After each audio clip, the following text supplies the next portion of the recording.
Yeah. I started this gangster stuff, and this is the monkey loving thanks I get, I guess. Welcome to Comic Artist Pro Secrets. My name is Ethan Van Sciver. I am a 26-year veteran of the comic book industry.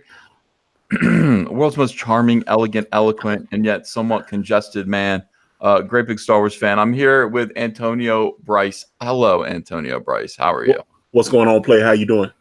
I'm doing good. I just woke up and I'm checking things out on Twitter and stuff, and everyone's fighting, and I really feel responsible for it. I feel responsible for people fighting because I'm not there to prevent it, and I think that's what it is.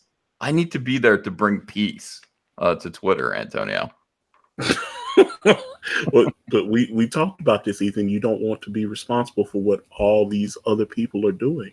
Is this my narcissism again? Is this me thinking I have to do everything and all that stuff? I mean, can't be everybody's daddy, man. I mean, it's just what it is. Well, I want to be. Lancer 737 says, "Why don't you make videos like you used to, Uncle?" Yeah, I will. I'm so busy. I was just telling Antonio, I'm like, I gotta make videos. I am working night and day on about 4 different projects, and people are just like, "Hey, when by the way, Antonio, this is the thing. When I'm making videos, people say, "Why aren't you drawing?" And when I'm drawing, people say, "Why aren't you making videos?" And there has to be a happy medium.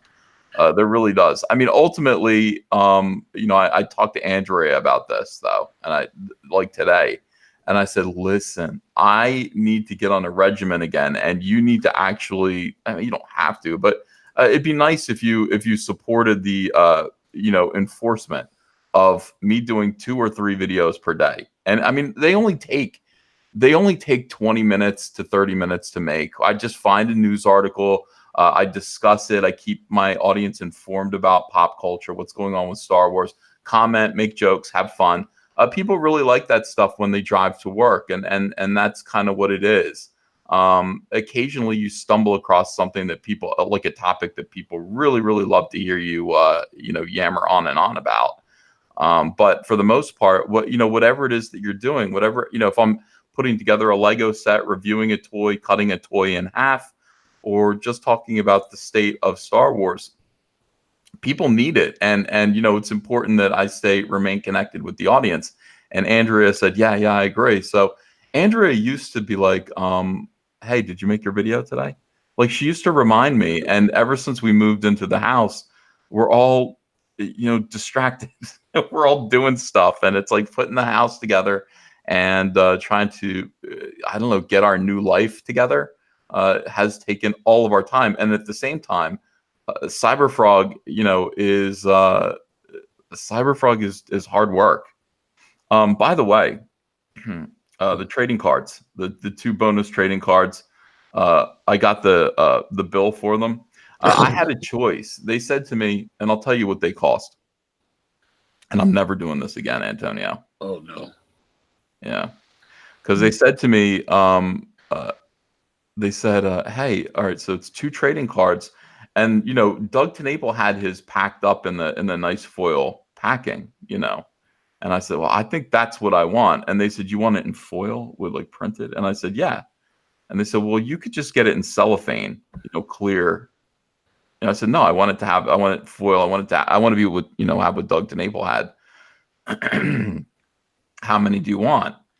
Excuse me. Like I said, a little congested. How many do you want? And I said, I think I need like 35,000. Jesus. I don't know why I said that number. Cocaine money. Yeah, they said 70,000 total. And I said, yeah, so like 1 of each, so 2 cards, 35,000 cards each. Foil wrapped. Yeah. So they said, well, if it's in cellophane, like we said, it'll cost, and they hit me with the bill, $7,000. Okay, so that's what those cards would be, wrapped in cellophane, and they're nice cards. I want them to be promo cards for the trading card set that I'm offering, a little bit later this year. And I said, well, what about the cellophane or the foil wrap with the Antonio? I fell out of my chair.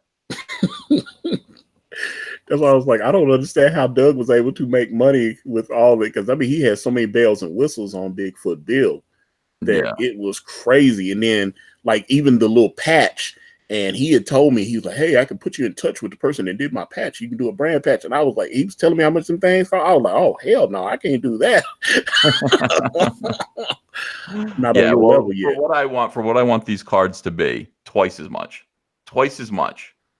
as just in cellophane. Zach's freaking out in the chat. He's like, "What the chill?" No, Shout out to Zach. Yeah, what's up, yeah, Zach? Zach's in there. No, I don't want to chill. I want like good stuff, you know. And so, yeah, I don't know.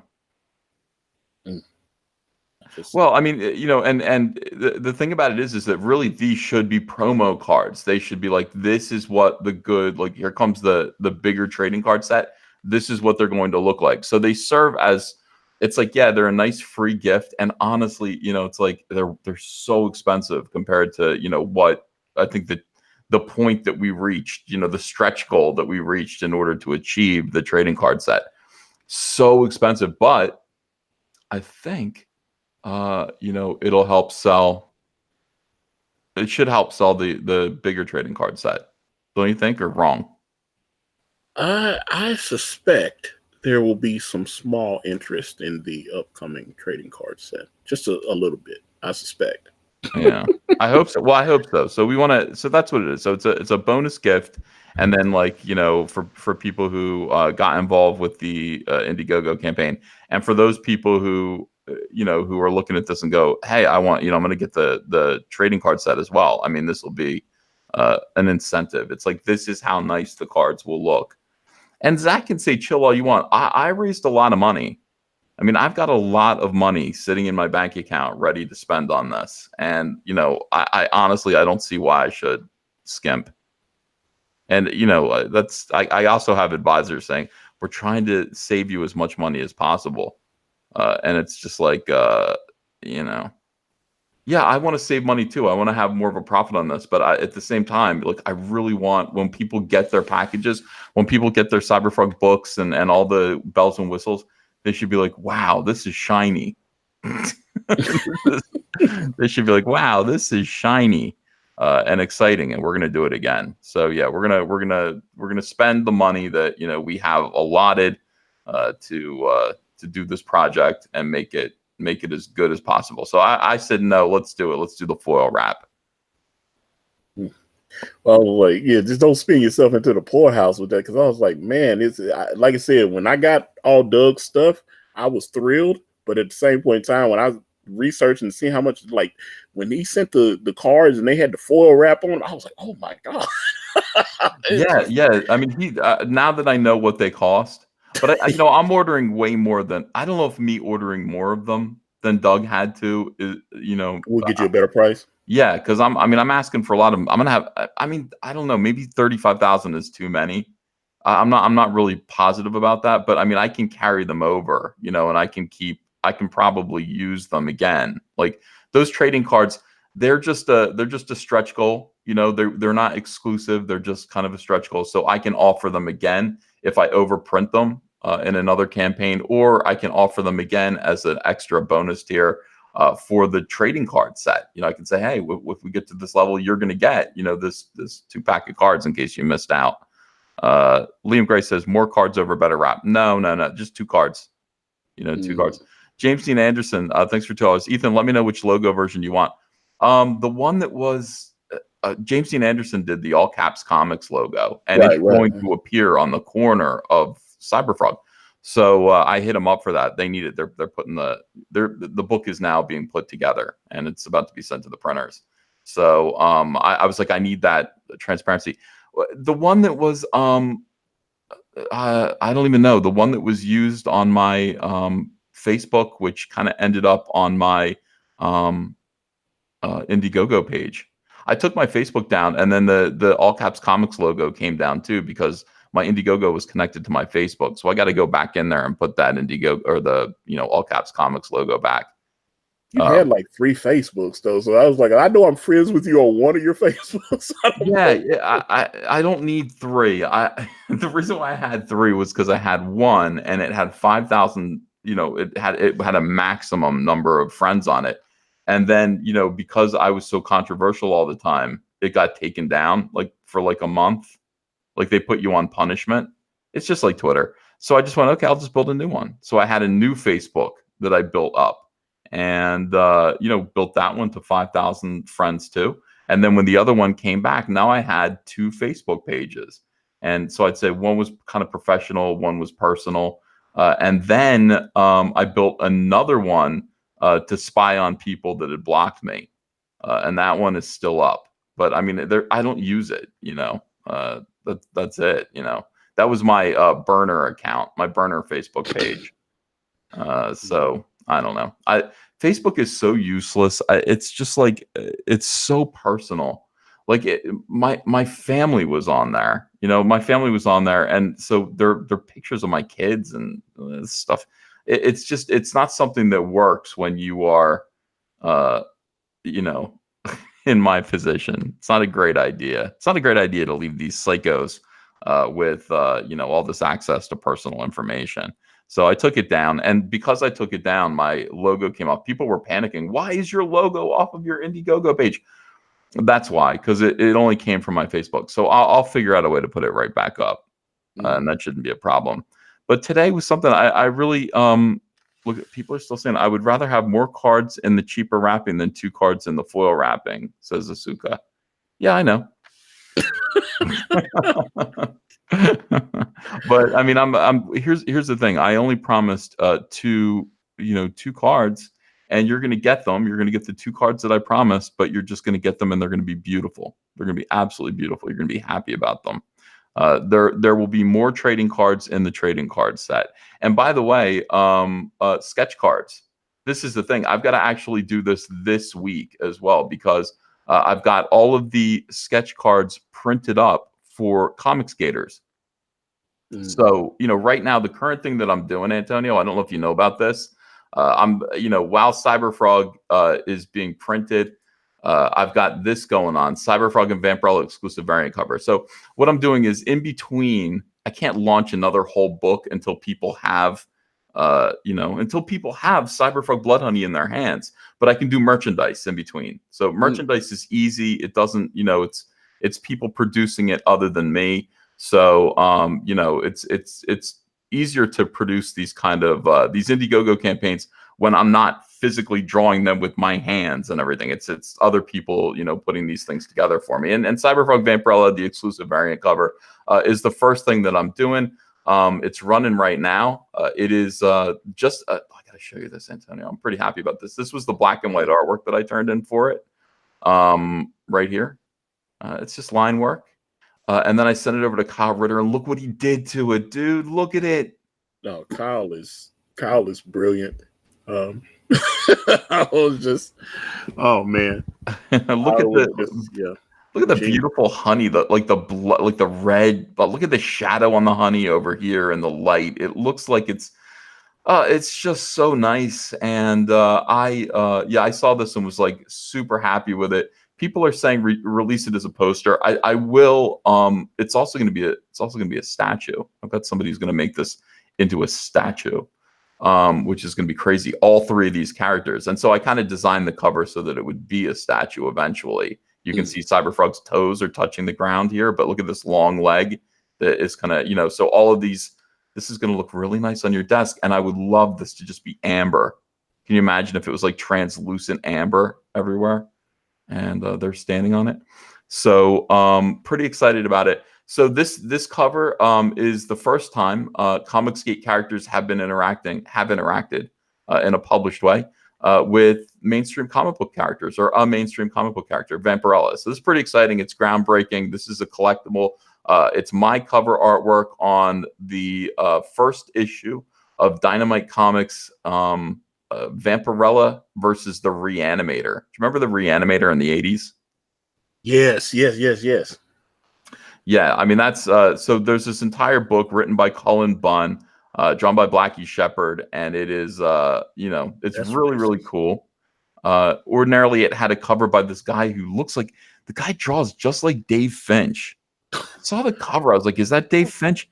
It's not Dave Finch. Like, it's a quickie Dave Finch. No, it's not Dave Finch. It's just somebody who draws just like him. And so, that cover is going to come off. This cover is going on. And if you buy this, you're going to have, well, I mean, it's for Cyberfrog completists, but also people who want to support the idea of Comicsgate pushing into the mainstream a little bit more. And that's kind of what we're aiming to do. At this point, I want to see our characters interacting with, characters that are more established, mainstream characters. I would love to see Graveyard Shift interacting with Marvel characters or DC characters, or Jawbreakers versus G.I. Joe. I mean, this all sounds outlandish right now, but see, it isn't.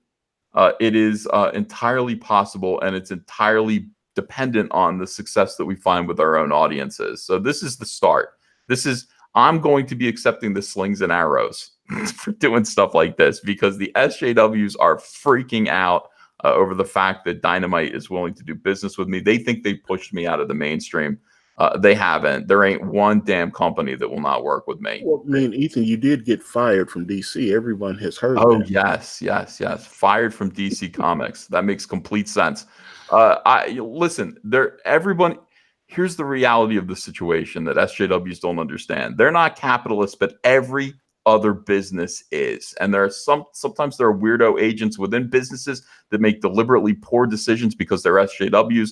Those people do need to be rooted out and fired. But for the most part, any company, all they really see is green. And right now, Cyberfrog is green as hell. So, we're going to be able to have all kinds of opportunities. But of course, that is dependent on the support that we receive from the fan base, which, as far as I can see, has been unfailing and kind and, amazing. So, we're grateful for that. 978 people watching tonight on a Sunday evening. Hello, everyone. The link is in the description. If you haven't purchased a copy of Cyberfrog and Vampirella, the exclusive variant cover yet, make sure to do it. I mean, make sure to do it. The price is $20 instead of $25 this time. By the way, I'm not going to do what Mike Miller does. $100, but 80% off / no, it's $20. It's always been $20. $20 for the regular variant. I made fun of him so mad about that yesterday. Oh, I was in tears. I had to mute my mic. It was so funny. Just going through it, just roasted it. I was just like, oh man. But I've been there. I've been I've been in the hot seat myself a few times. So I was like, oh man. It was so funny. I was crying laughing. Absolutely goofy. I mean, I went through his campaign. It was ridiculous. It was absurd. I keep it simple. Regular variant cover with the logo, you can get that for $20. $20, you can get the variant cover without the logo. So it's just going to come looking like this. There's going to be no logo on it to break up the artwork. Or for $30, you can get the rarest version, which is the black and white variant, no color. Some people really like that. We're going to be reproducing Cyberfrog Blood Honey in black and white. For people who just want to look at line artwork, and a lot of people do. That's what this is going to look like. Or don't choose, just get all three for $50, which is you get one for free. Yeah, I want all three. Yeah, I want all three, because ordinarily, look, $30, $50, $70. For $50, you're getting one of them for free for buying two of them. Or I want all three and sign them for $100, and then I'm going to have to. We sold 124 of those. I'm going to have to sign all three of them for you, and you're going to get them autographed. So these are pretty neat, like, collectibles. It's for people who still collect comics and want to support Comicsgate, and also don't want to miss out on any Cyberfrog product. And thank you for that, because it really does help. The energy behind Cyberfrog and every Cyberfrog campaign that we do kind of propels us forward, and we can do more and more stuff. And that's important, because in this day and age, we need that energy. Do you know why? Why? Because Opie Cunningham's coming after us. I mean, this is why? What the hell? You know what I mean? Opie coming. I love that name. Yeah. Ron Howard, Opie Cunningham. He had a good phase in the 1970s where he became a truck driver guy. Like, he was a CB radio dude. It was back in the days of, like, CB McCall, and we got a great big convoy rocking through the night. Little Ron Howard sitting there driving a truck in those movies, like evading the Smokies, the law. They got a bear in the air. A bear in the air is a police helicopter. Smokies are cops, okay? And you get on the CB radio, or you used to. They don't do this anymore. I don't know why CB radios went out of vogue. Could it be because we have iPhones now? I don't know. Possibly. You get on the CB radio and you go, Big Bear, this here's a rubber duck, and I'm about to put the hammer down. You know what I mean? I always love Smokey and the Bandit, though. I was like, I've watched that movie 100 times at least. The first one, anyway. The first one's great. Second one's, third one shouldn't have been made. I Smokey and the Bandit is that it's really silly. I just watched it for the first time a couple years ago. I didn't get into the Smokey and the Bandit. And I was just like, okay, so this is going to be a movie where, Burt Reynolds evades the cops and he's like, it's going to be Dukes of Hazzard. He's going to be doing jumps over tractor trailers and stuff like Evel Knievel. And it was like the cops are coming and Burt Reynolds like, don't worry, I know just what to do. And he pulls into a bank parking lot and hides behind a dumpster. And the cops go by and he looks at the camera and winks. That wasn't exactly I could have done that. You know what I mean? Well, yeah. But you would have done it with finesse. I think I could have done it with I don't know. In any case, Ron Howard points blame at Star Wars trolls for solo bombing at the box office. Now, this is unique. Written by Kevin Berwick, of course, who is just a C-list B. Allen Orange. To be honest with you, Kevin Berwick, you have big shoes to fill. B. Allen Orange is amazing. After this article, I don't know about your future at MovieWeb. I would be skeptical about my future at MovieWeb if I were you, Kevin Berwick, after this article. It's ridiculous. Solo, a Star Wars story. Am I going to use that voice for this? Possibly. Have we descended to that together? Are you now Soy Boy? I hope you are. Solo, a Star Wars story, has been in the news, quote, garbage tier, quote, a bit lately. Garbage. Last week, Star Wars fans were able to get the movie trending on social media in hopes that it would get the attention of the studio to greenlight a sequel. While a sequel is a long shot, the first one was a fun project for Ron Howard to direct. Wrong. It wasn't a fun project for him to direct, you idiot. It was a fun project for Phil Lord and Chris Miller to direct. You understand? They finished 85% of it before that idiot Kathleen Kennedy came stomping in and said, this doesn't look like what I thought. You hired the idiots who made the Lego movie. You hired them. What did you think it was going to be? It was going to be a clown show. Of course it was going to be funny. They were going to make a funny movie. They made 21 Jump Street. I thought the first one was especially good. I thought it was. A lot of people thought that, Antonio. That's why, that is frankly why they were given this role, or given this job to direct the Star Wars movie. And you wouldn't think that the directors of 21 Jump Street would be appropriate for Star Wars, but that was a call that Kathleen Kennedy made. And then she totally acted nuts. She acted freaked out when she saw that the movie was kind of funny. So she fired them and she brought in Ron Howard to fix it. And if you think it was a fun project for Ron Howard to direct, he had to redo the whole thing. And the movie ended up losing $82 million. Anyway, that's the first Star Wars movie to lose money. And nobody wants to see it again. Yeah, I couldn't. Yeah, it was not. When I like a movie, I'll watch it 10, 15 times. Like, I've watched, that's why, the difference between Avengers Infinity War and Avengers Endgame. I loved Infinity War. I just liked Endgame. So I've watched Infinity War about 15 times. Yeah. I've watched it multiple times. Endgame, I was like, yeah, I've watched it twice. So he recently decided to look back at it and gave some of his reasoning as to why it didn't perform at the box office. Ron Howard felt very good with the way his Star Wars movie turned out, and he very good. That's thrilled. That's wow. I feel very good about this movie that I made. Yeah, probably not the highest praise that you can give your own work. However, he does wish it would have done a little bit better at the box office, along with a lot of people behind the scenes. The director discussed some of the reasons the movie didn't do as well as it should have, including the release date. That's what Disney is saying. Well, I don't know. Disney's got some cool stuff coming up on, I think, the Disney Plus stuff. I think it's going to be real cool. Kanan, what the hell was that? What? What'd you hear? I heard, we want some drip coffee.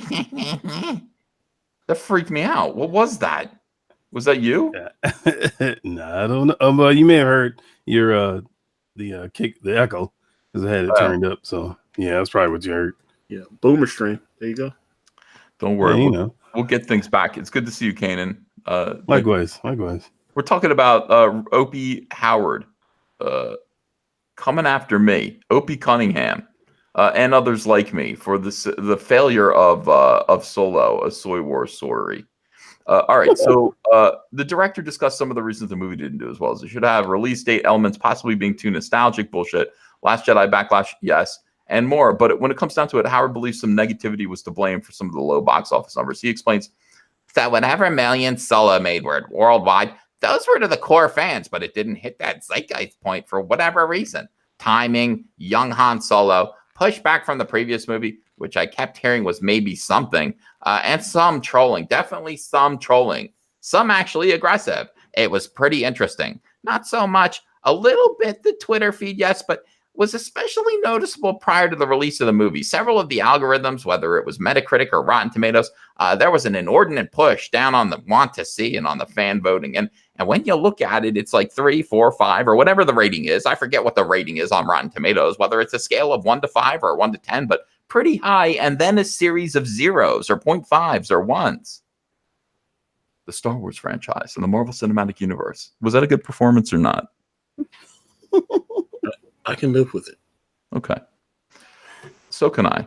I feel very good about it. I feel very good about my performance there. It was Oscar worthy. Thank you. Phil Lord and Chris Miller originally did that voiceover, but they were fired, and I filled in at the last minute. Thank you. The Star Wars franchise and the Marvel Cinematic Universe have been targeted by online trolls many times over the past few years. Online trolls. Teams of people who were going to popular review sites to fire off angry reviews before the movie were even released in theaters, which dropped the scores. Rotten Tomatoes has taken a new stance on the trolling and have implemented some strategies to keep trolls from review bombing movies. Ron Howard was given a pretty good bashing on social media by certain groups of Star Wars fans for his work on Solo after it hit theaters. I don't remember that. I'm going to be honest with you. I don't remember getting a lot of backlash, but yeah, like the movie sucked, and people were mad at Disney, but I don't remember Ron Howard taking blame. Yeah, I remember other directors, but not him. That's interesting. But he was given a good bashing. Was he really? Ron Howard getting a bashing makes me sad. But then when you say on social media, I go, who cares? But yeah, right. It sounded violent. You know, it's like they beat him at Disney. Can you imagine that? Like they hanging Ron Howard up like a piñata and just giving him a good whack with a stick because his movie underperformed. And that would be what Disney would do. I can picture Bob Iger doing that. That's creepy. Yeah. In a gimp suit. Oh no. Now is it creepy? Pulp Fiction, baby. Now it's super creepy. It's obsessively creepy. Yeah, it's pretty bad. Let me dwell on that imagery for a little while. Micus Miller is in the chat. $2. He says, "You know who wouldn't mind trolls? Meg at Indiegogo." I don't think so. I think you're right about that. Any traffic will do. All right. So we have a new person named Micus Miller, not Mike S. Miller. Micus Miller. Mucus Miller. Saliva Miller. Ew. All right, but the director knew it was all part of a jumping on board. Blah blah blah. Who cares? Let's scroll down here. Under that circumstance, I didn't take it personally at all, but I felt badly, and I thought Alden did a really great job, an incredibly talented guy, and a dedicated guy, and I had a blast with everybody. That's not true. You're a liar. When you came in there, Opie, you let it leak to the press that Alden Ehrenreich was hopeless, and that you had to hire an acting coach to get him to perform like Harrison Ford's Han Solo. So don't lie. I mean, you know, you were really unhappy and you wanted him fired. Not to rehash. They picked the wrong dude anyway. Yeah, I mean, he was fine. It's just, you know. Yeah, but you just seen that movie where I guess the girl didn't age. Harrison Ford was in it, and they had that young guy that acted as him. I can't remember the name of the movie, but she stopped. She never aged. Yeah. I know who you're talking about. That he was dude. That dude does a great Harrison Ford impersonation, and he actually looks like him. Yeah, everyone says that. But, oh well, whatever. They just pick the wrong. They don't listen when they should listen. They just call people trolls and dismiss them. Yeah. You know, if I am a troll, I am guarding a bridge over total bullshit. I am like a bridge over total bullshit. I will lay me down. Like a bridge. Go ahead. Trouble. No, total bullshit. Total bullshit. I will lay me down like a bridge over total bullshit. I will lay me down. I will guard that bridge. You gotta do the falsetto. Yeah, Garfunkel, man, he would hit those falsettos and stuff. You can do that. I need to know about it. I can probably do it. I always tell my stepdaughter, she loves The Voice, she loves all those shows. I sing in the car and I tell her all the time, I'm like as good as those people. I'm probably the best singer in America.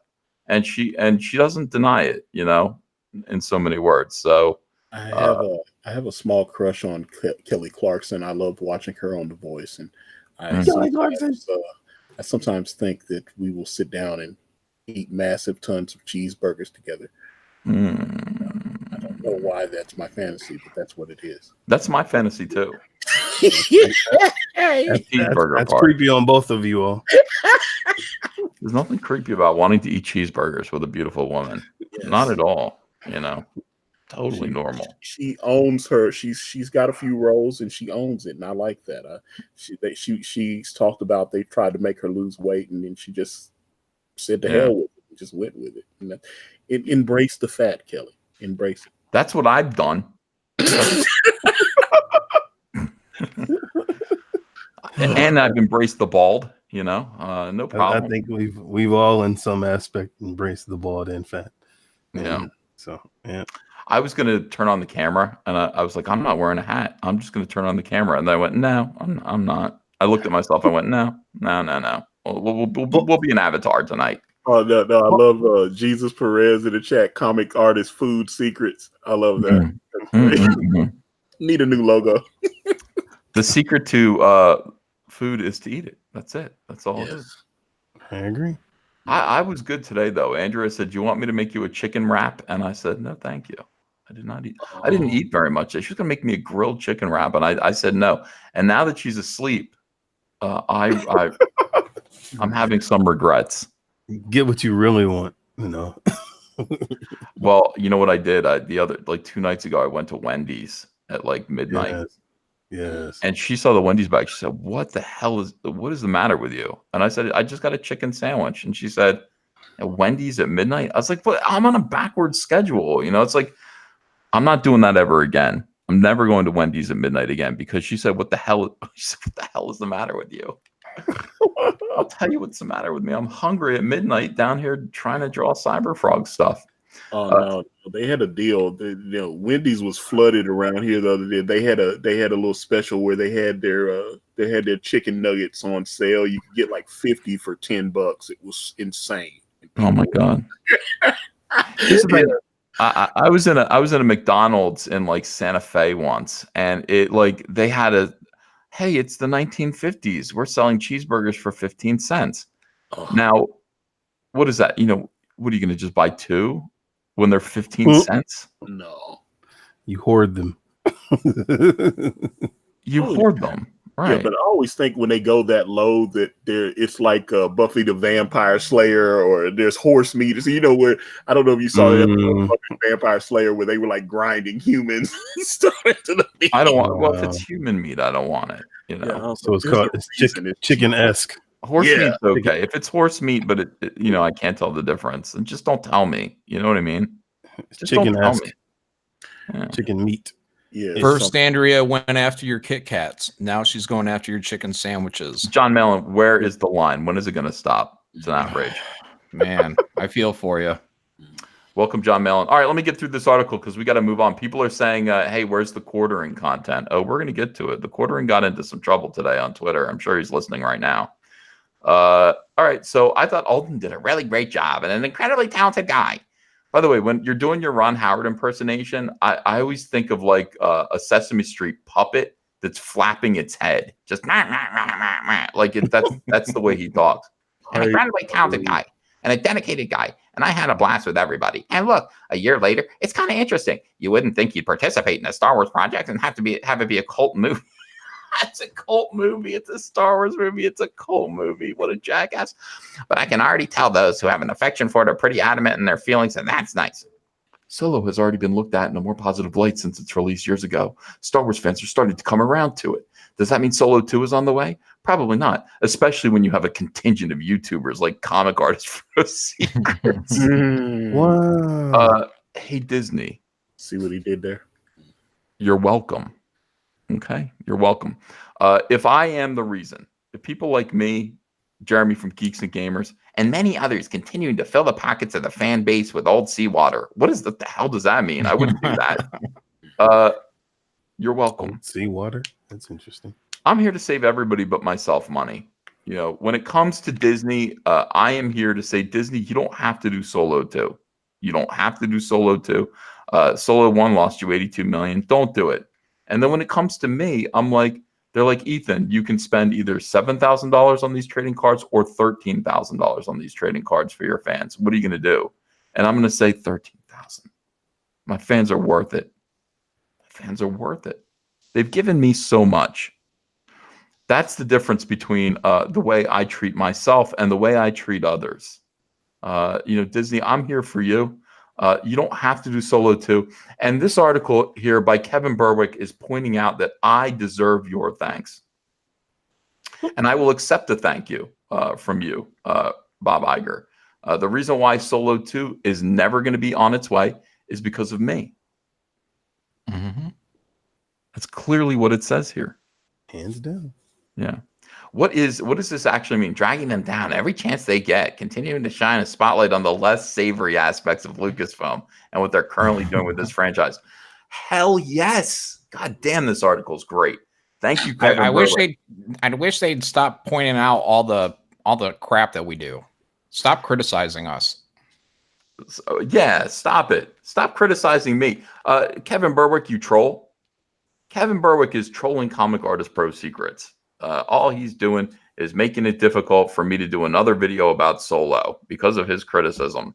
I think my channel would be more popular if it wasn't for Kevin Berwick constantly dragging me down and filling my subscribers' pockets with old seawater. Why does he do that? What does he get out of that?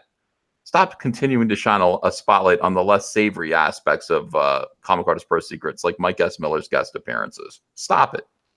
We do good stuff here. Sometimes we get John Malin, we get Antonio, we get Kanan. Damn these people. That's so unsavory. I tell you what, that's just bottom of the barrel there. So. Yeah. Well, you can check out Shame on you, Ethan. Shame on you. You can check out the rest of the interview with Ron Howard over at this is a nice, somebody said, by the way, this is going to carry right over into, this is going to be a great segue. Carry right over into the stuff I want to say about the quartering. Happy, Sad, Confused podcast. That's every SJW. You want to know what an SJW is? There it is, right there. Just a miasma of weird emotions, untreated mental illness, and a desire to make sense of the world when you categorize people by their race and sexual orientation, and then seek to control them. And then you dye your hair red. Hence, the quartering today. Quartering. Jeremy Hambley. How many of you know the quartering? Mm-hmm. Yep. I don't. I'm sorry. You don't know Jeremy Hambley? I mean, yeah, he was assaulted last year at the convention. He also has a Magic the Gathering channel. I can't remember what it's called, but yeah, it's pretty popular. 2 popular channels. Yeah, the quartering is, I don't know why it's called the quartering, but then he's got another one, and I can't even remember what his other channel is called now. And I used to go to that one all the time. It was his Magic the Gathering channel. Somebody's going to be able to tell me. It's just not. He doesn't use it anymore because the quartering blew up. And Magic the Gathering, he's got 3 channels. He's got Midwestly, he's got the quartering, Unsleeved Media. I used to go to Unsleeved Media all the time, and I would watch that channel, and I'd laugh my head off at Jeremy getting into fights with people.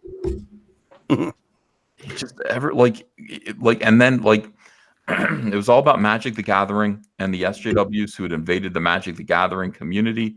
And Jeremy was blacklisted from Magic the Gathering. It's like, you're not allowed to play Magic the Gathering anymore. That's what they literally told him. They took away his rights to play Magic the Gathering. How do you do that? Crazy. I want to know if I can be a big enough a-hole that I'm not allowed to play chess anymore. Show me the way.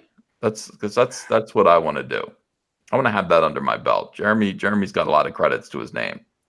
Jeremy is an extraordinary human being. He's probably the kindest and sweetest person that I've met on the internet. He's got an enormous beard that I was kind of thinking about growing. My beard was getting big over the winter time. I whacked it all down. He gets like a Grizzly Adams beard. What do you think of that? A little weird. Huh. Yeah, I'm not sure. Like, I don't know if it's good or not. Like, I think people like to look at it, like on the screen. Mesmerizes you. Yeah, you look at it and you go, look at it. It's like his head, like, you know what it looks like? If you do that, like, your head looks like one of those dinosaurs with the frills that spits acid. You have like hair coming in at 360 degrees around your head, and it's all like the same length. And in a way, I kind of want to look like that because I would pan for gold.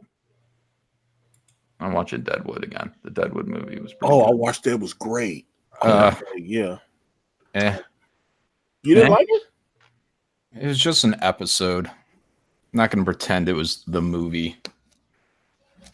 Cecil, welcome. Cecil's in here all of a sudden. Hello, Cecil. Hello. Hello. So this person here is named Ashley Lynch. Now, I have gotten into it with Ashley Lynch before. I want you to just look at this face here. Where to put him?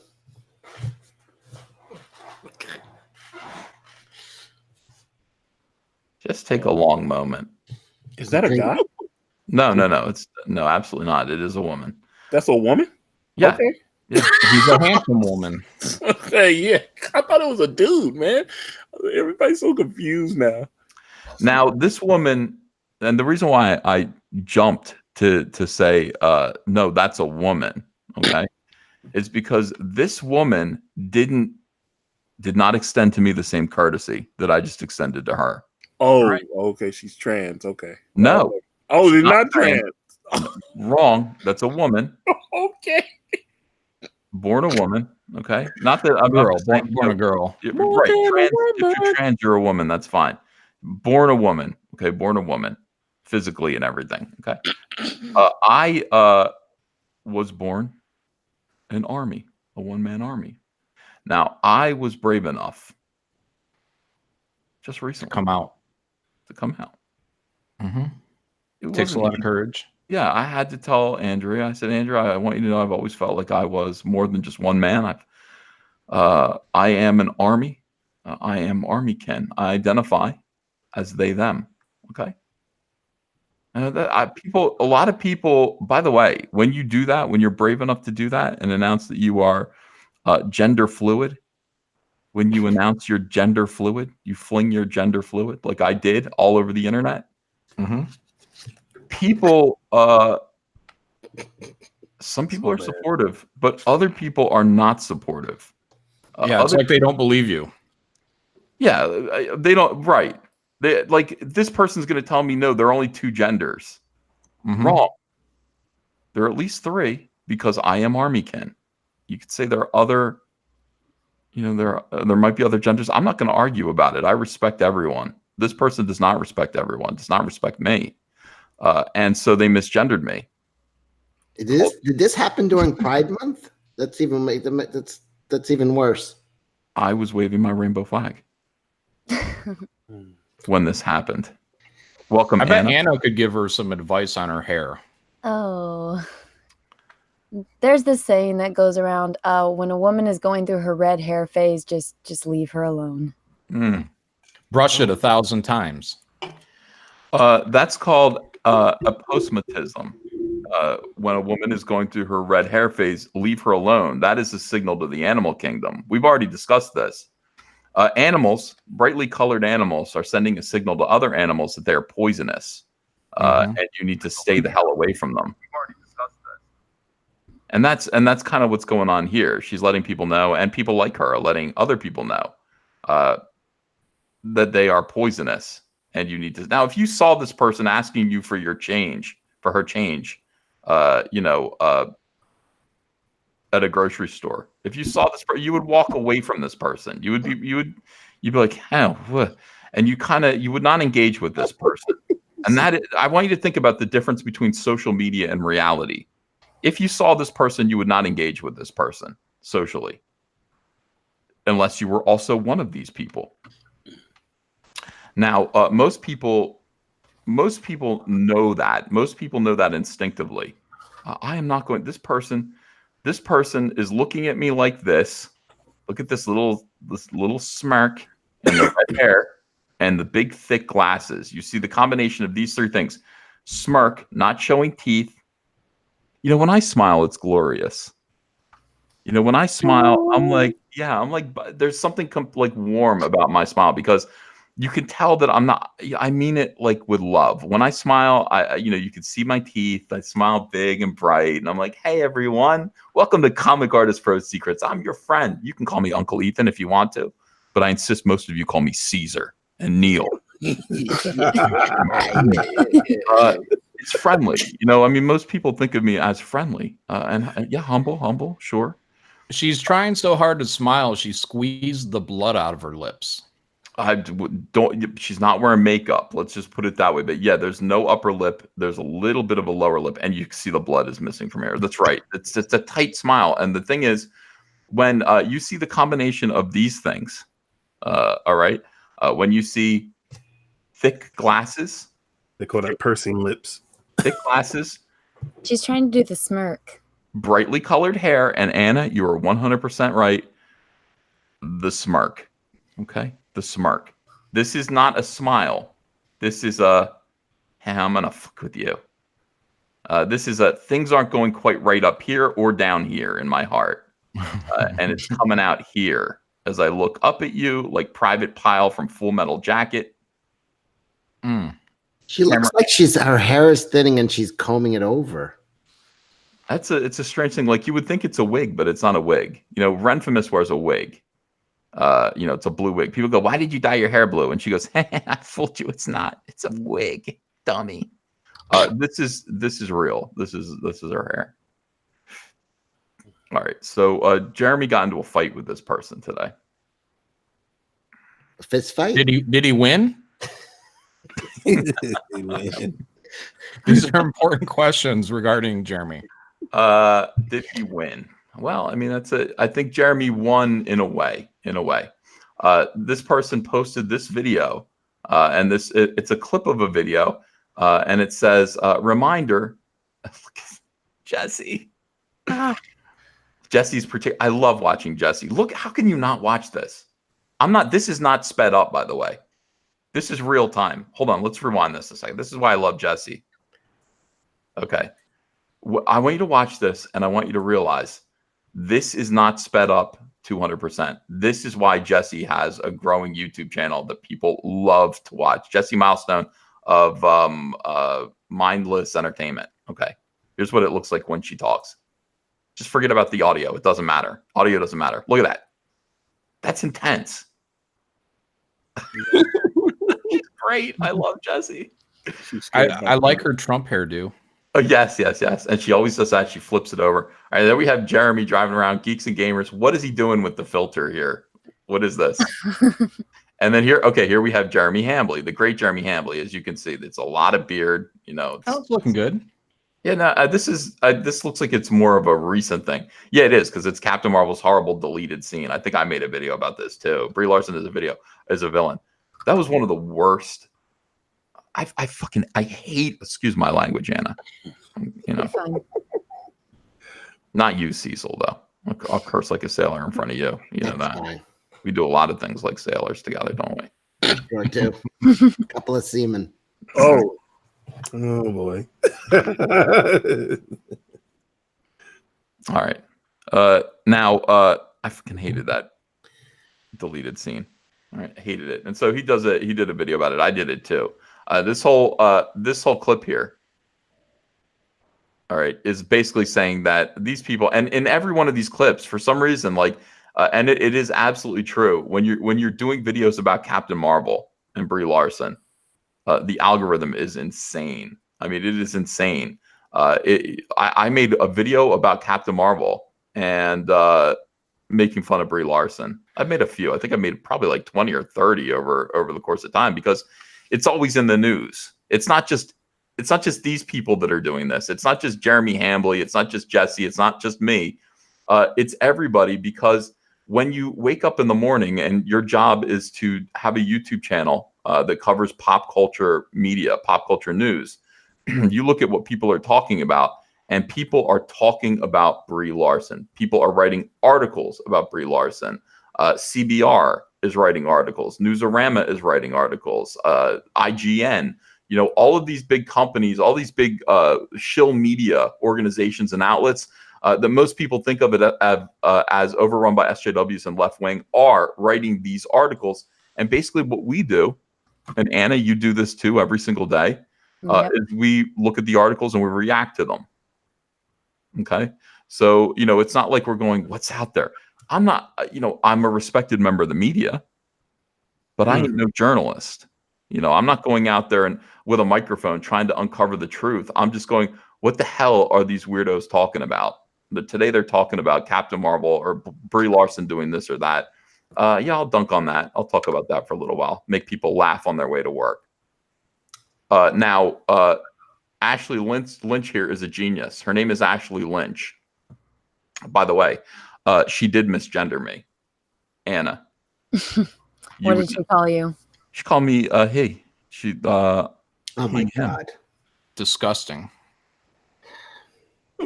How horrible. My pronouns are clearly listed on my profile. If you would just take a minute to find out. If you were curious, you would find out. I am they, them. Yeah, she seems like a very lovely, put together person. No, she seems like a bitch who misgendered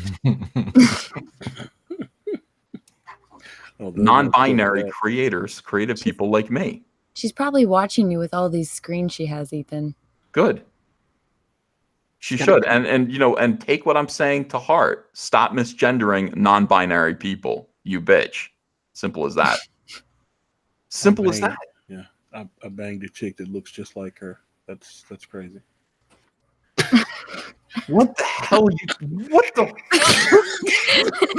Thanks, Antonio. Antonio, you say everything you're thinking. All right. God damn.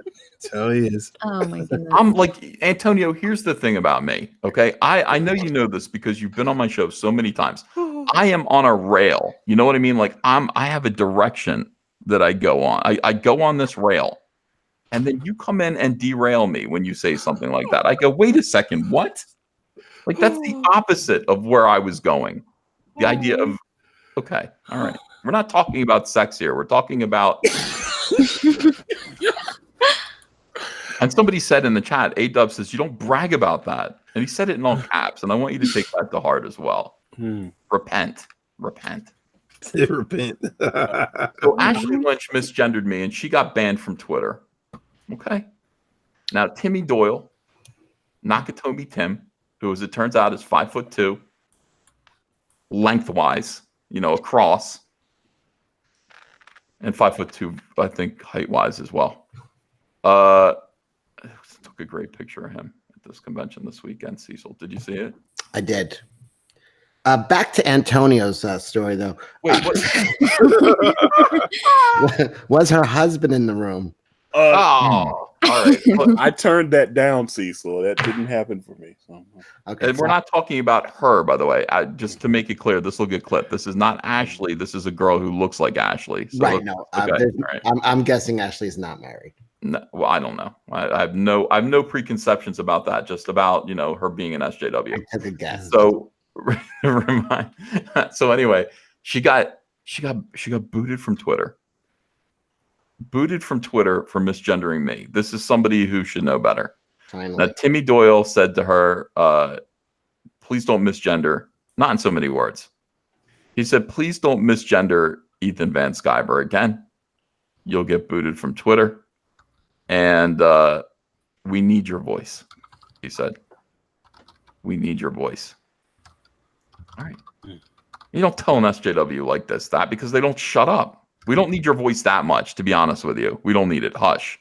She says, reminder that the faux outrage peddlers on YouTube are entirely disingenuous grifters willing to willfully contributing to a toxic environment just to make a buck. Watch the whole video here. Now, this is a whole video of beloved YouTubers saying, look, the algorithm's great. Like, we're doing Captain Marvel videos and making a lot of money. So, clearly, it's fun.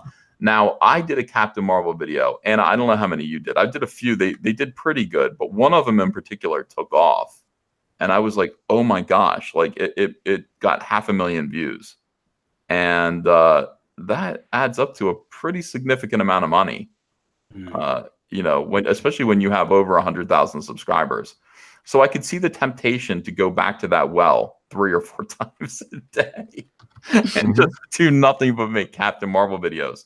But I can't do that. I was unable to do that. When there was something that I thought I could really do something entertaining about, I would do it. But I certainly look. Here's the whole thing about YouTube: algorithm. You basically have to follow what your fans want if you want your channel to grow. Especially when your channel is just a pop culture channel. If people are responding to these videos and not these videos, you make those videos, and that's how your channel grows. So that is the thing. And of course, the quartering says entertainers give people what they want and get paid. This is problematic. So this is his reaction. And this is him engaging with Ashley Lynch. What do you think of that? What's your opinion of what the quartering had to say there, John Malin? It's true. Yeah. I mean, that's the whole point of being online and being on YouTube is to try to entertain people. It's not, just self-serving. You have to give. So that's what we do. That's what Jeremy does. Yeah. I mean, I can talk about Star Wars all day long, every day. I really can. I enjoy talking about Star Wars, and fortunately, people do like to listen to me talk about that. If there's something funny about Captain Marvel, and by the way, make no mistake, there's nothing disingenuous about what I say about Brie Larson. I effing hate Brie Larson thoroughly. I find her to be a creepy, repugnant person. And not only that, the people who love and adore her, I also find to be creepy and repugnant people. I mean, that's Cecil. Yes, Cecil. I love her. I did a video on her. I got 428,000 views. Yeah, it's nice, right? I love her. I mean, this is the thing. Like, you can tell. There's a question here. Ashley Lynch, later on her timeline. Let me see it. Make sure she didn't block me yet. No, she didn't block me yet. She actually said, "Boy, she's still going. Look at this. Oh my goodness. Look at this.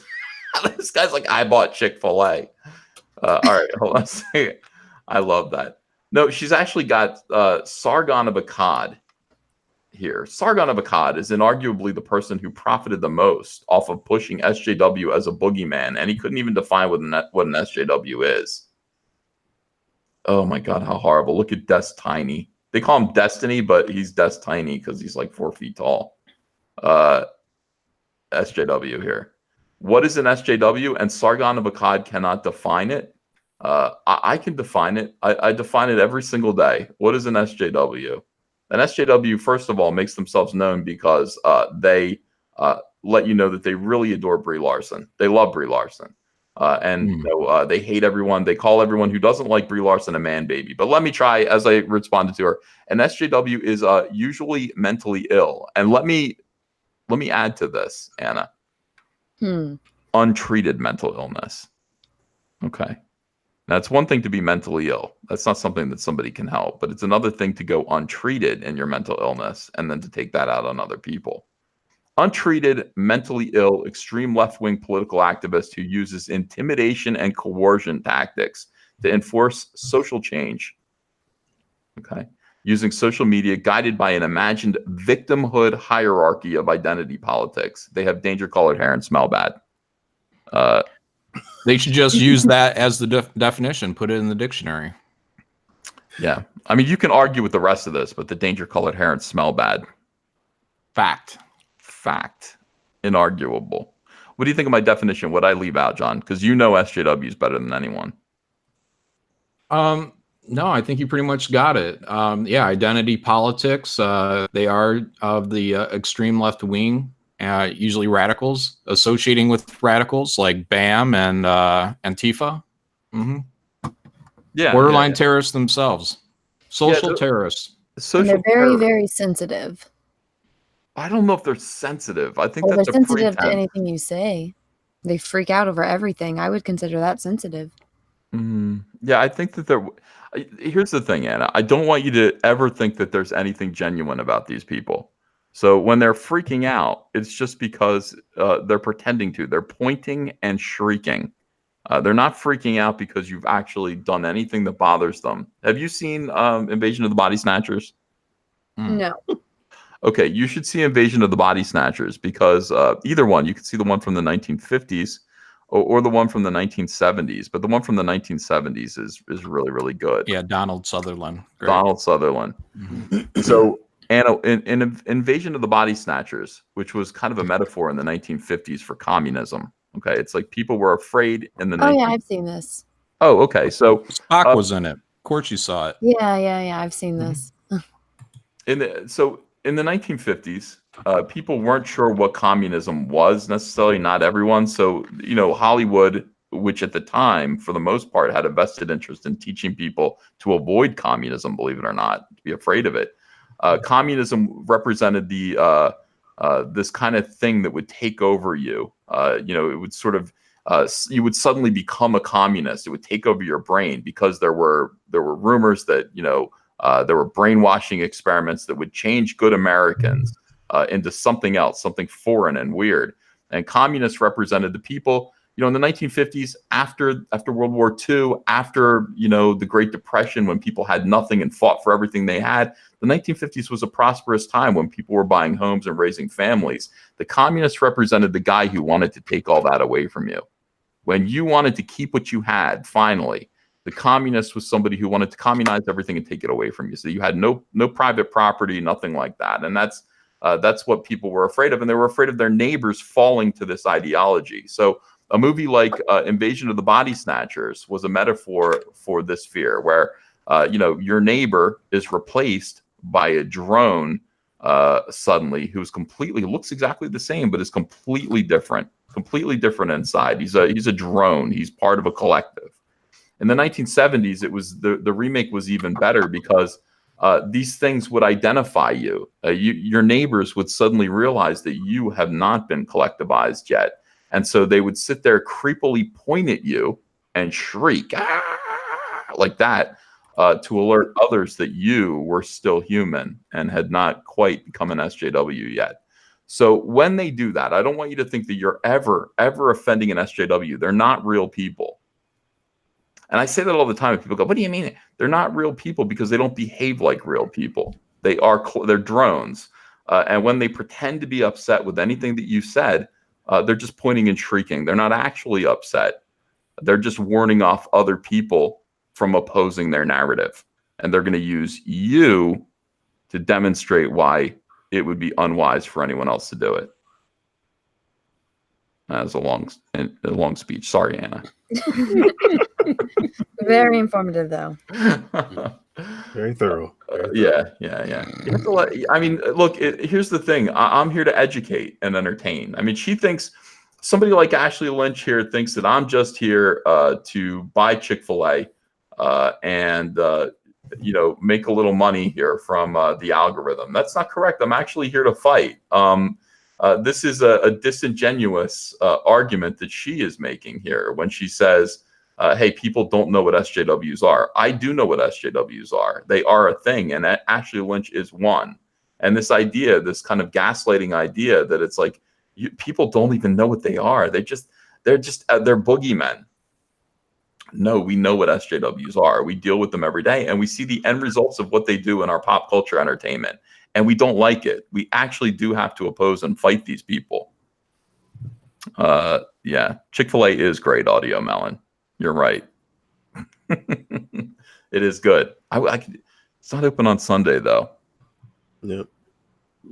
Kanan knows that. You've never had Chick-fil-A, Anna? I know that too. Oh, man. Anna, what state do you live in? California. They don't have Chick-fil-A there, or no? They don't have it in Northern California, which is where I grew up. There's one right down the street from my house, but the line's always so long, I don't want to try. That's right. The waffle fries, man. Oh, Chicken crack, man. That's what it is. my gosh. Oh, man, I love Chick-fil-A. I love it too. I swear to God, I'll go to Chick-fil-A and I will eat. I'll order like 4 Chick-fil-A sandwiches and put 2 of them in the fridge. They're good. They do heat up well. Well, I feel like they heat up. They heat up well, and man, they do heat up. You ever had their, yeah. You ever had their breakfast sandwiches? Yeah, no, I've had everything on their menu for real because Chick-fil-A was, before I moved into this beautiful new home, Chick-fil-A was the closest fast food restaurant. Now, unfortunately, the closest fast food restaurant is Wendy's, and it's a little bit of a drive. It's not a good trade up, really. I love Wendy's. Yeah. Get a Frosty. Wendy's Frosties are good. People are saying, do a video at Chick-fil-A, Ethan, please. I did. Early on, one of my earliest videos was me waiting in line at Chick-fil-A and talking about the toys for the Justice League movie. I mean, that should take you back. That does take me back. I mean, that was a long time ago. Cases says, put 2 in the fridge. By fridge, he means his belly. It's just not true. Eventually. All right, so here is Ashley fighting with the quartering. Let me scroll down, and I should have been prepared. I'm jumping around a little bit, but I should have been prepared for this. Ashley says, this couldn't be a more telling response. Complete absence of any sincerity. Check the comments. His audience knows this and don't care. The toxic circle jerk constantly reaffirms and reinvests itself on radicalizing others to hate women. I want to be very clear. I love women. Yeah. But I hate women like this. Yeah. I mean, that's the thing. Women are not a collective. And the problem with SJWs, one of the problems with SJWs is they believe in intersectionalism, which basically puts everyone who shares a trait in the same box. There is no individuality. There are only women. It's all women. This is this kind of faulty thinking is the reason why we have Donald Trump, by the way, because these people actually thought that women as a group were going to vote for Hillary Clinton, and that's why she was going to win. Women they don't vote in a block. There are Republican women, there are green women. I like to think there are Democrat women, there are libertarians. And they all vote the same way. They vote the way that they want to. They don't just vote as women for women. This confused everyone. So no, we're not radicalizing others to hate women. We're talking to people who already hate Brie Larson, and we're making them laugh. And it's just the one woman. And here we are doing it to you too. Just the one woman. Just you.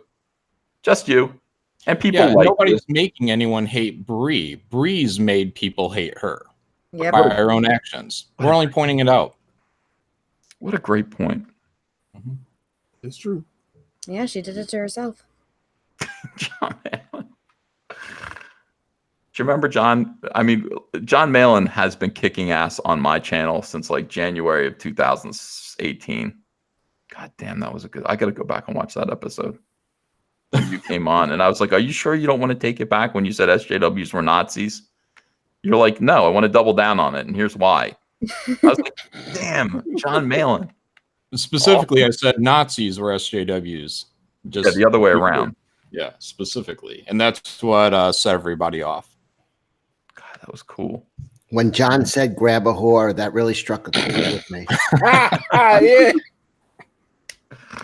All right. So do you guys have anything else to say about this line here? This couldn't be a more telling response. Complete absence of any sincerity. By the way, I think Jeremy has sincerity. I think he is sincere for the most part. He can be silly, but I think he's a sincere guy. And I'm sorry. It's not radicalizing people to hate or dislike or distrust. People like Brie Larson. People sense something's weird about her. And we want to talk about it. We want to talk about it because why?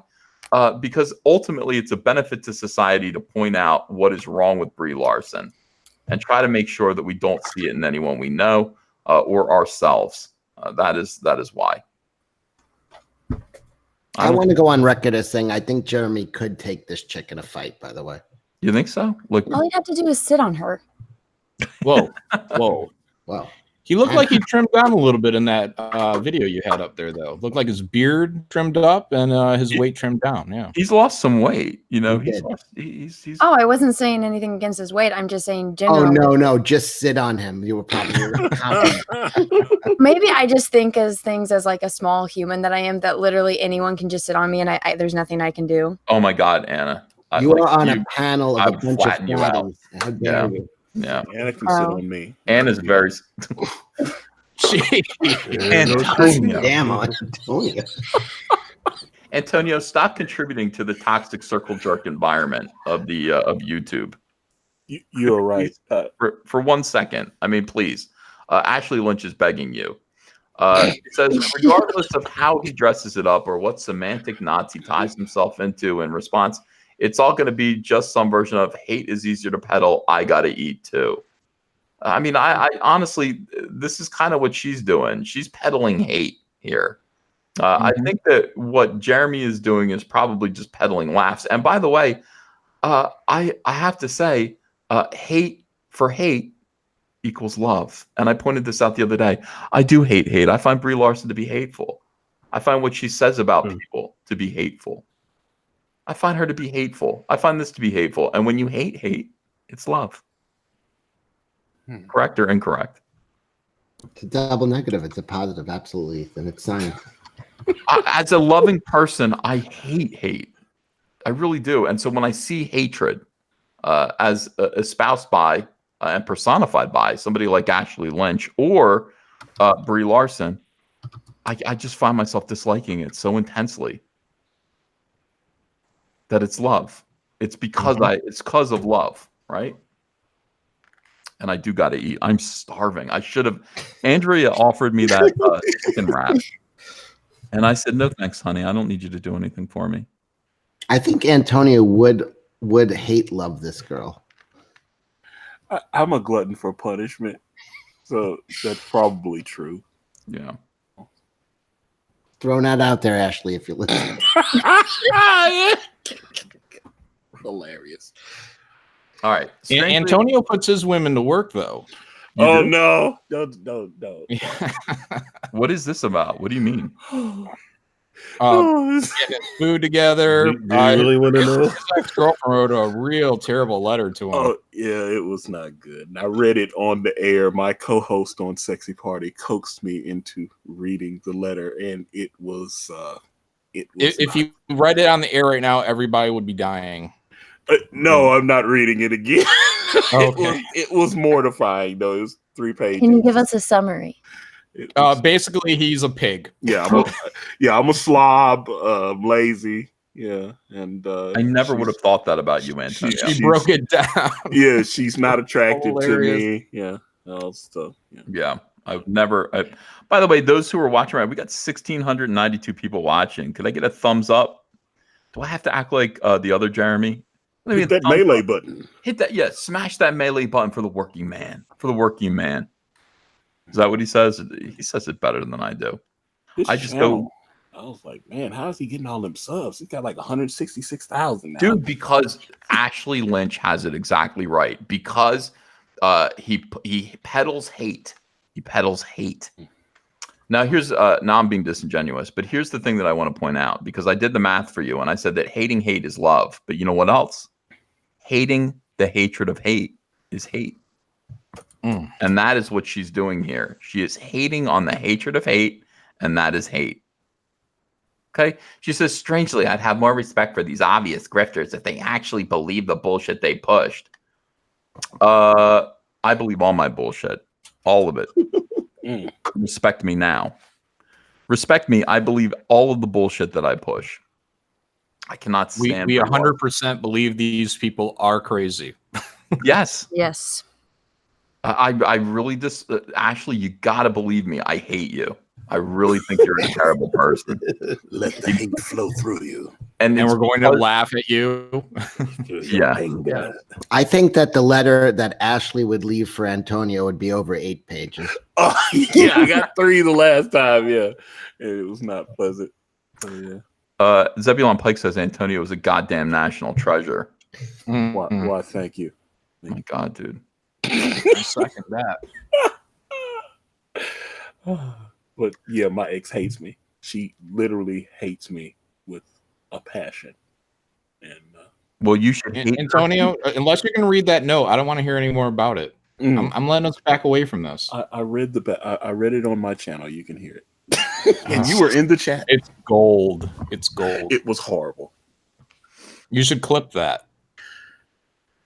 That's the video. Okay. I actually thought about that. I was so embarrassed reading the letter. I didn't want to do it. Oh, or delete it. No, I can't do that. That's the rules of Sexy Party. Whatever I say has to stay on the air. Nice. That's the rule. All right. Continue, Ethan. I will. I'm doing the math in my head here. I'm thinking, all right, look. So hating the hate of hate is love. No, hating the hate of hate is hate.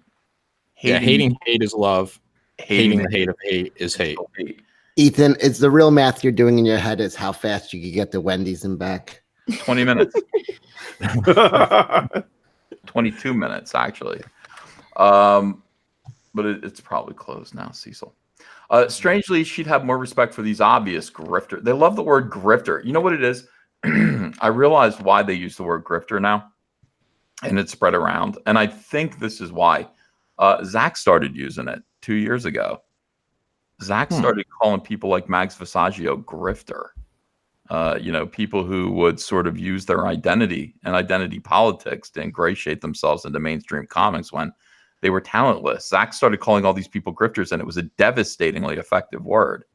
Words do matter. I mean, when you can actually label something in a believable way, then that is something.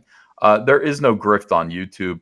Except when I get super chats. That's totally a grift. But there's no grift on YouTube because it's ad revenue. People watch it. It doesn't cost anybody anything. As long as people are being entertained, they can click away. It's not a big deal. The idea on YouTube is to simply create the most entertaining product every single day, which is what I used to do until I moved. And I have not been keeping up with my channel the way I should. No, I usually watch, videos when I wake up and get ready in the morning, and I have not had any of Uncle Ethan videos. You know what? Tomorrow I promise, it's a new month. Tomorrow I'm going to get right back to it. I'm going to produce my 10-minute videos. I'm going to do 2 or 3 per day and a live stream to promote, Cyberfrog and Vampirella, the exclusive variant cover. Which is available right now in the description. If you have not yet backed Cyberfrog and Vampirella, the exclusive variant cover, please make sure that you do. Also back Cyberfrog Blood Honey. This is, this is the Cyberfrog Blood Honey team up cover. It's going to print. You're going to love it. It's going to be awesome. Thank you very much. Now I could do that in 10-minute videos and probably do very well. And I will from now on, Anna. Thinking of you. Just, Thank you. Yeah, being like, I gotta give Anna something to listen to this morning. I know. I have to be entertained while I'm doing my hair and my makeup. Most certainly, me too. I mean, I don't have hair or makeup. All right, so but as Quartering admits, it's entirely performative. His dodge is to say it's satire. What is did he say that? It's just supposed to be a joke, despite containing none of the elements of one. I don't think he said that. It's not satire. Nothing we're saying is satire. I don't think. I would never say that what I do is satire. It is just an expression of how I feel. That's it. And do I sometimes go too far? Do I sometimes exaggerate how I feel? Of course I do. That's not satire. That's just being funny. It's supposed to be a joke despite containing none of the elements of one. And the quartering just says, imagine being Ashley. Seriously. That's a good thought experiment. Kanan, I'd like you to imagine being Ashley. Seriously. I'll pass. Thanks. Okay. You're an artist. You should have that kind of an imagination. I imagine creative stories and cool characters. That's what I imagine. Yes, you do. Kanan, you and I could not imagine being Ashley, and neither could Antonio. Because I don't think anyone on this panel could. No, John could. Yes. John, I want yes. you to take a minute and imagine that you're Ashley. Seriously. I see a dark room with 9 Inch Nails blasting, full blast, and probably a bit of cutting. You think she listens to? Well, you're that's straight out of the 90s. Yeah. I don't think she would know who that is. Yeah. Well, I think she does. She's pretty old. How old is she? She already looks like an old lady. She's probably my age. Definitely 40. 40, you think? Yeah. Yeah. Is she? Oh Jesus! It's 40. Wall. Yeah, I was like, that's Trump's talking about build a wall. She's hitting one. If she's 40, that's not good. Did you say Trump is building the wall that she's about to hit? Yeah, that's not good. Damn, dude, that was savage. Damn. I'd say some evanescence, maybe some evanescence. Yeah, Evanescence. Oh my god, man. That's like that's the Christian version of 9 Inch Nails. Like I was listening to them and I was like, oh yeah, man, this is savage. This is crazy stuff. And I go, wait a second, she's singing about Jesus, and that changed everything. And most people didn't know that though. No, but when she was dating that I can't remember the band that guy she was dating, and he was like drinking too much and stuff. She wrote that "Call Me When You're Sober" and did that song. I was oh, she's starting to do a little bit more angry stuff now. Yeah. Oh, Ethan, did you watch this whole video that she showed, the one with Jesse? No, not yet. Am I in it? Oh, you're in it. I better be. Uh-oh. Yeah, me and you and everyone else is in it. It's she shows you cutting off the action figures' heads. Oh God, that was great. Yeah. Classic. Either you should have made like $500,000 off of that, because you're at the 10-13 mark. I didn't make $500,000 off of that video. I don't think I made very much off of it because the video itself was performance art, not satire, performance art, and it was an hour long. So the whole purpose of that video is just to be outrageous that it exists, So people are going to click away from that video, which means no, there just isn't going to be very much ad revenue. I knew that going in. So I probably made about $20 off of that video, but I made my money back for 600 Rose Tico figures, and that's what matters. $20. This doesn't. So the quartering says, imagine being Ashley, complains about faux outrage videos making money, posts 16-minute video as a premiere on her own channel. Does Ashley have a channel? It's called Media Offline. I don't understand what the quartering's saying here. She says, this doesn't refute a single claim in my video. The video is the one that she was referring to in the other tweet. So this is what these SJW crazy people do, is that instead of commenting back on your tweet, they retweet it so that way none of your followers can see. So that way it's like their battle on their turf instead of yours. I do the same thing. And I'll tell you why. SJWs really hate this. This is called quote tweeting. And quote tweeting is very aggressive. They see this as aggressive. SJWs really do Twitter is important to them. Twitter is not important to me at all. It's just YouTube is important to me. YouTube, why? Because there's money to be made. Why would you ever express a view on Twitter for free when you could express the same view on YouTube and get ad revenue? Twitter should be obsolete, but SJWs don't care about making money because they don't know how. They only care about dominating a platform. So they understand that on Twitter, if you quote tweet somebody, you're taking what they're saying to you in private, essentially. Because when I respond to something Ashley says, when I just respond to her video, respond to one of her tweets, only she sees it, and then maybe her followers, some of her followers. But when I quote tweet her, all of my followers see her. So this is something that initially I was shamed out of doing. SJW said, "Look at you, quote tweeter," and I went, "Oh," I didn't realize that was such a horrible thing to do. Now that I know that it is a horrible thing to do, I do it twice as hard. When any SJW says anything to you on Twitter, quote tweet them. Let everyone see it, because they panic about that. They seem to think that like they have the right to insult you in private and that you're going to protect their privacy. Never respect their privacy.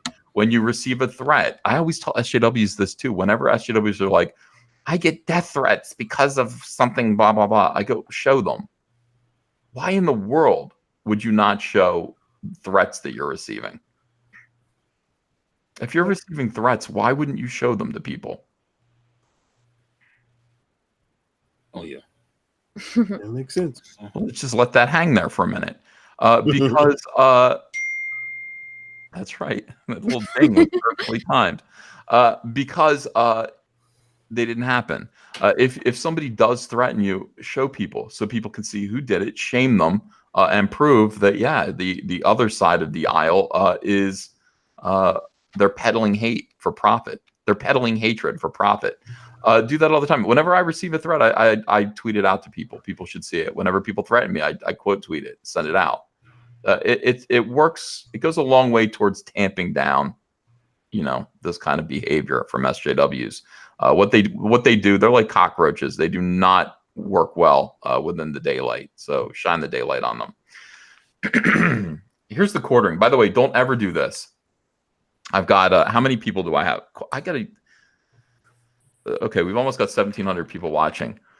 Do you have any evidence that I quote hate women? Don't ever do this. Don't ever do this. Don't ever kick the ball to them. I know people think this. They go, provide evidence, cite evidence, cite evidence. Don't do that. There is, if there's no evidence, there's no evidence. Just be like, bullshit. I love all women. I just hate you. And that's it. That's it. Don't ask for evidence. Don't argue with these people, because you're humoring them.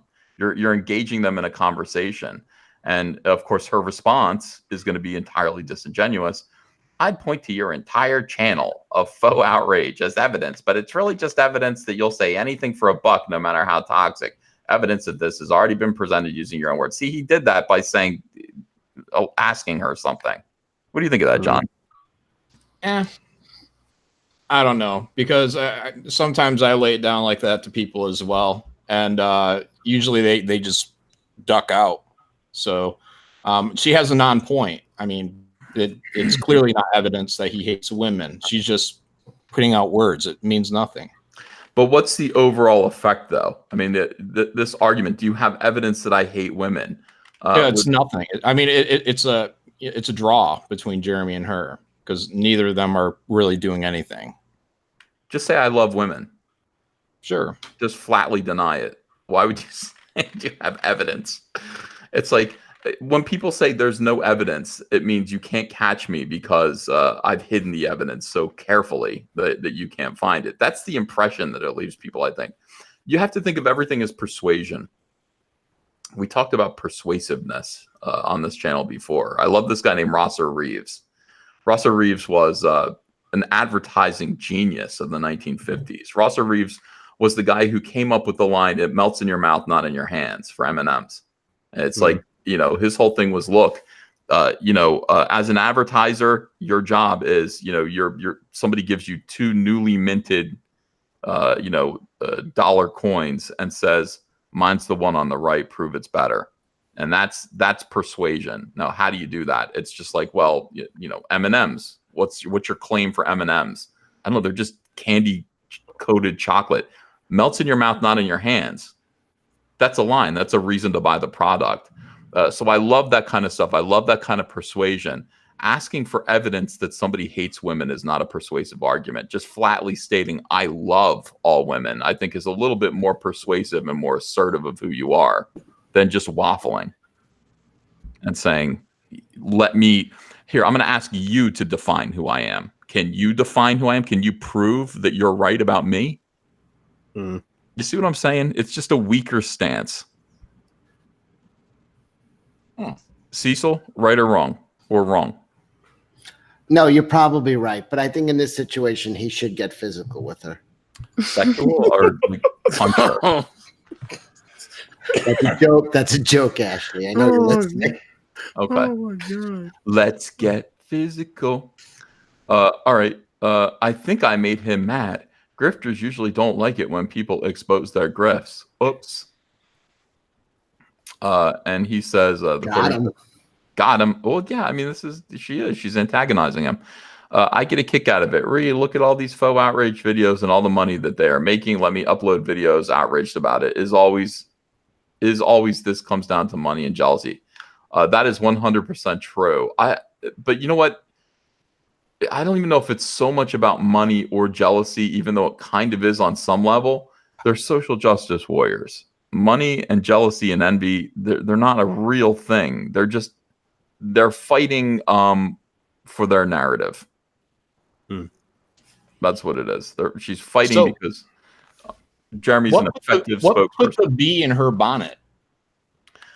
She made a video. Well, what put the bee in her bonnet is Tim Doyle said, "We need to hear your voice." Yesterday, we need your voice. And she went, "Oh, you do?" And thus you look at her timeline and she didn't shut up all day. Look at this. We don't need your voice this much. This is great. This is too much of your voice.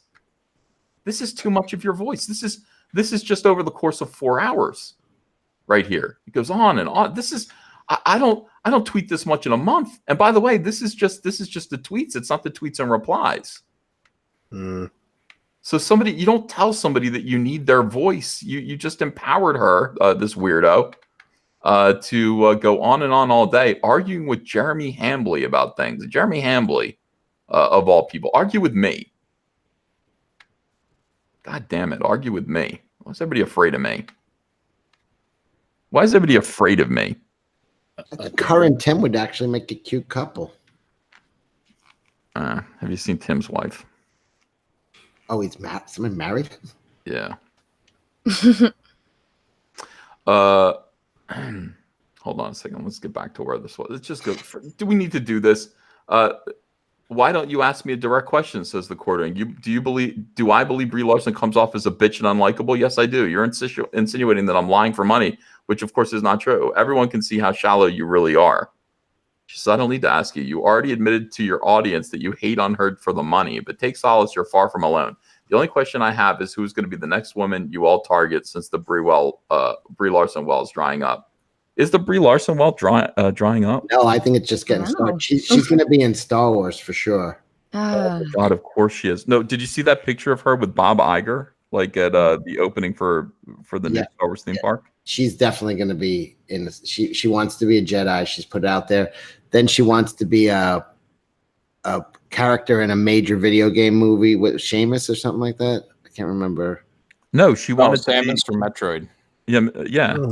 Oh no, she can't. No, don't do that. She's already lobbying for the job. Samus? No. No. I guarantee it. She's getting it. Guaranteed. Oh man. Yeah. Oh God, no. Metroid is cool. You cannot do that.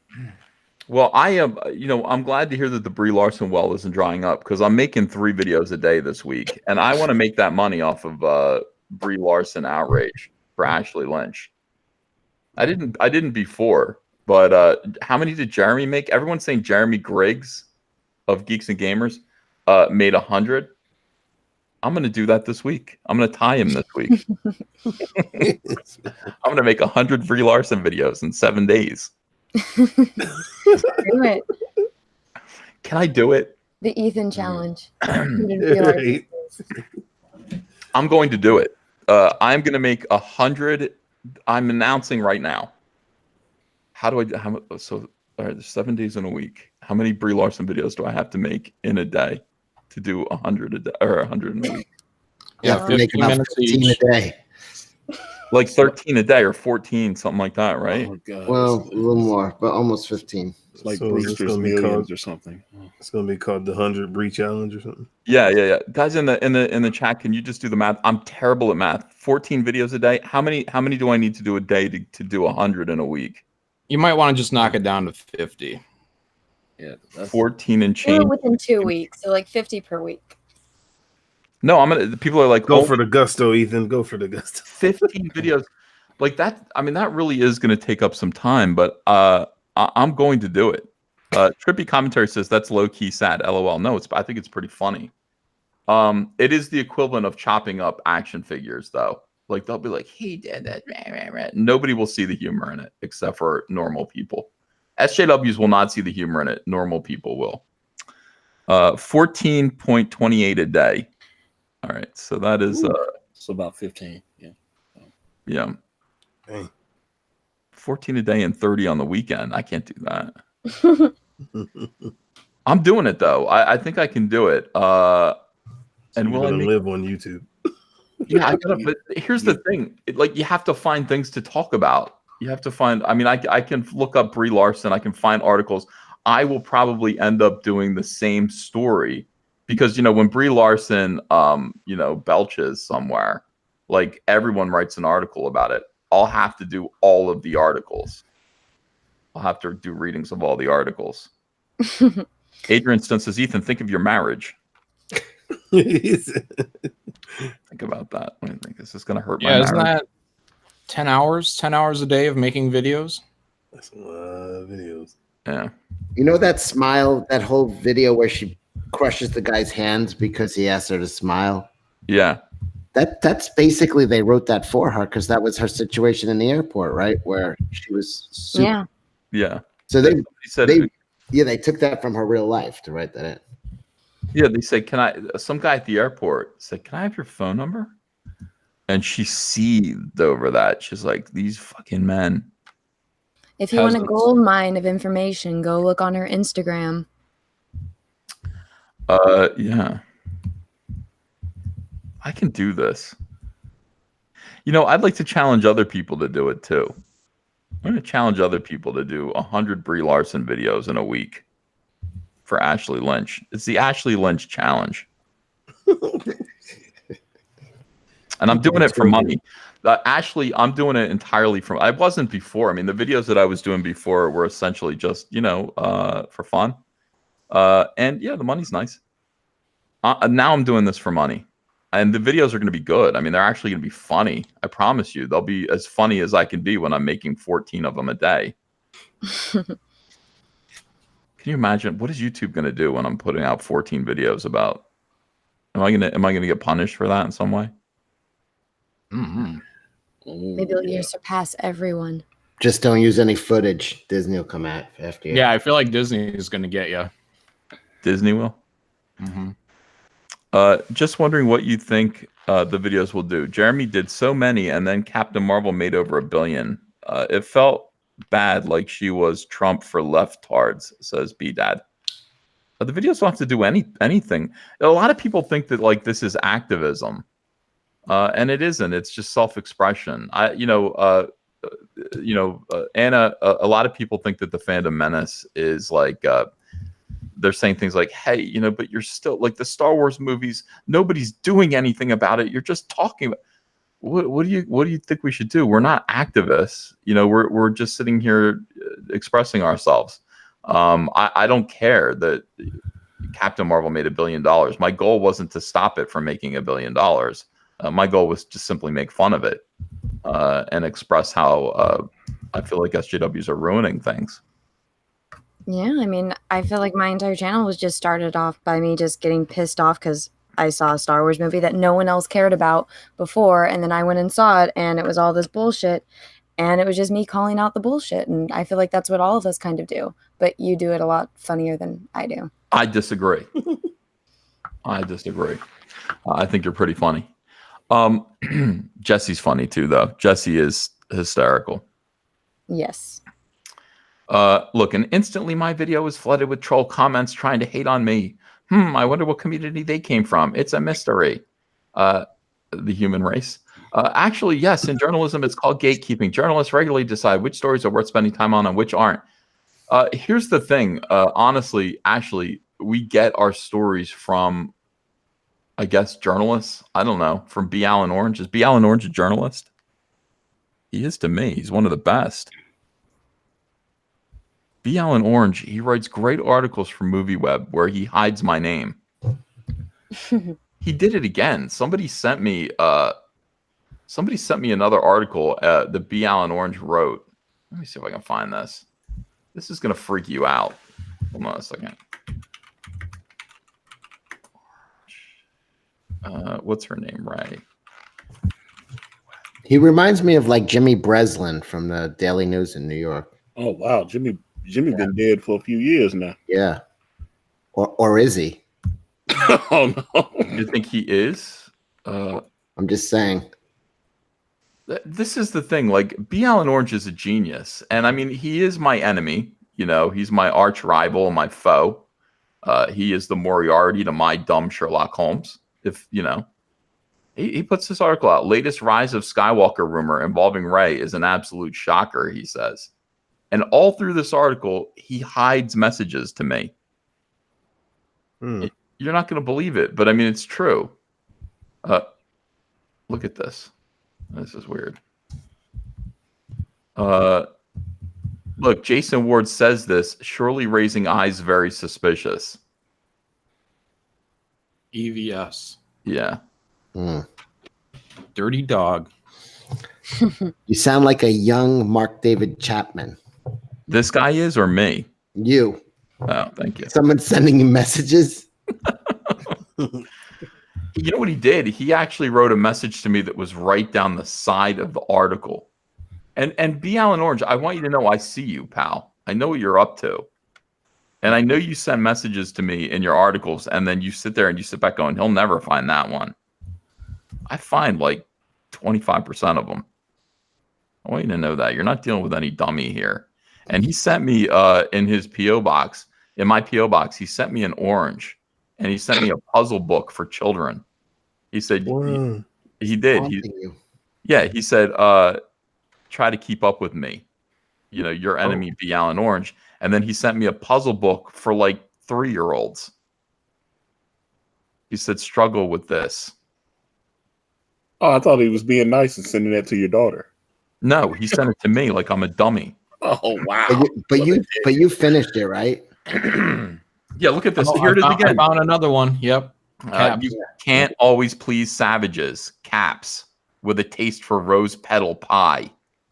You son of a bitch. Why did we do this?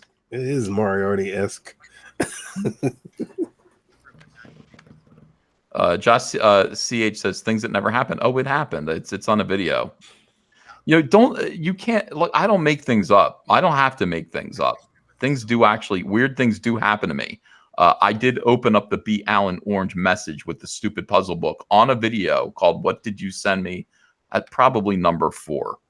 And you can go find that and you can look at that and you can say, oh my God, Ethan's in real trouble. He does have a journalist. He's got a pop culture journalist stalking him. Sending him fruit. Yeah. Somebody says with a taste for rose petal, and somebody points out, does he mean pedal with a T? Or is, because this means with your foot. Always wonder. Just Sketch so therapy start getting the Sketch therapy says, who's going to taste rose petals pie? Oh yeah, the rose is for Tico, right?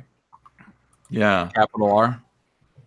But what is the pedal? Is that a reference to my foot or her foot or? No, it's. I think it's just a reference to Rose Tico with a capital R. Mm-hmm. So I just listened to that video that Ashley person made, and I don't think Ashley is a person that was born a woman. Oh, Jesus. Whoa. Now. I'm listening to the voice, and it sounds hormone induced, not natural hormone induced. More than a woman. Never know these days. Well, when you watch it, you can give your 2 cents on it, but I don't think that is a natural woman's voice. All right. Well, you are a natural woman. I wouldn't say I wouldn't. Well, she says she, her. I don't see anything about being trans. They would put that in their. They would definitely put that. You know. Well, if she's trans, she's trans. I mean, we don't misgender people and stuff. I'm just, I just want to make sure that I know if you're trans, be trans. I just don't want to date you. She might be too woke to write trans. Oh, yes. Just I go got a listen pretty to good the sense video of things. and listen to her voice, and then you guys can tell me your verdict. Well, can you play it? Yeah, I have it on my phone. Let me pull it up so you guys can hear it. Give me a second. I'm pretty good at picking these things out. I hardly ever get fooled. Hardly ever, Cecil. And the people who run these anti-feminist channels know this. They see that when they attack women, their numbers go up. The end result is a self-reinforcing culture that is radicalizing youth to hate women, to hate people of color, to hate Muslims, to hate LGBT people. Recently, Vito Gesualdi posted a video where he had a one-sided debate with one of my tweets about the upcoming Joker movie. That's the voice of an angel. That's a girl for sure. It almost sounded like Cecil without the accent. Are you sure that's Ashley? Are you sure? Yes, she's on the video. She has a clip, and it is Vito's video, and it's showing her tweet, and she's like, "This is my tweet. He's talking about my tweet." That's not someone else. And no, that's her. Yeah, that's her. That's cousin It speaking. Well, if she's trans, no, that's a girl. Well, if we could get our resident expert Kelsey Shannon to ever show up, I'm sure he'd be able to zero this down real quick. Kelsey knows. I'm telling you that is not. She was not born a woman. Right. Antonio will check her oil and no, thank you. But I wish her a very happy, successful life. New Year, like what? I'm gonna find out. Honestly, there's a website called Kiwi Farms. Kiwi Farms will have the answer to this. Okay, so let's go have a look. Record keeper. I wish her a happy and successful summer. You do? Sure. She's off to a bad start right now, but she can go outside, get a little sun. Okay. All right. All right. Sun's out. Anna's correct. I didn't know. I didn't know. So it's on a website. This is Kiwi Farms. Okay. And Ashley Lynch. I feel like I was right. Yeah. Did you say that earlier? No, I said she was too woke to write trans. Okay. I'm trying to take credit away from Anna. Really, I was the one that brought it to everyone's attention. Too late, Jen. Well, I did call him a he earlier. I still don't believe it. Yeah. All right. So this is I honestly wait, what was that last tweet? Alt-right brony subculture. alt-right white nationalist brony subculture. Does that exist? That's funny if it does. Good. I don't know. Look at this. This is insanity. So there's a whole big thing. This has been going on. Apparently, she has been the subject of criticism since 2017. And this is the information. I shouldn't show that. I think that's some docs information. They will occasionally dox people on this site. Yeah, there she is. Honestly, I have to say something like, yeah.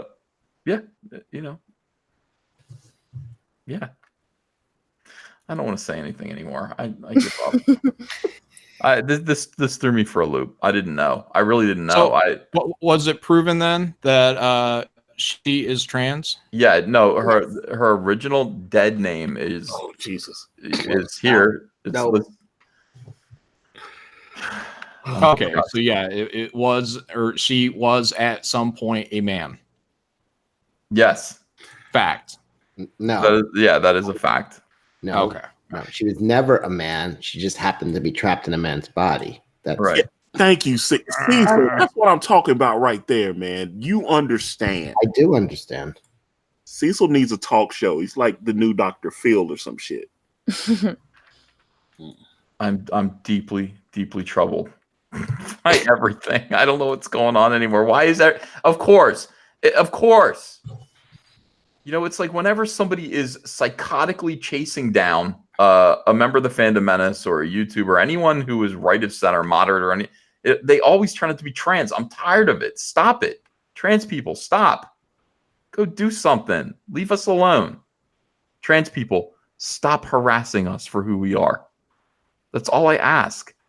And it's not all trans people. It's you SJW trans people. Knock it off. Yes, we have trans people in our community.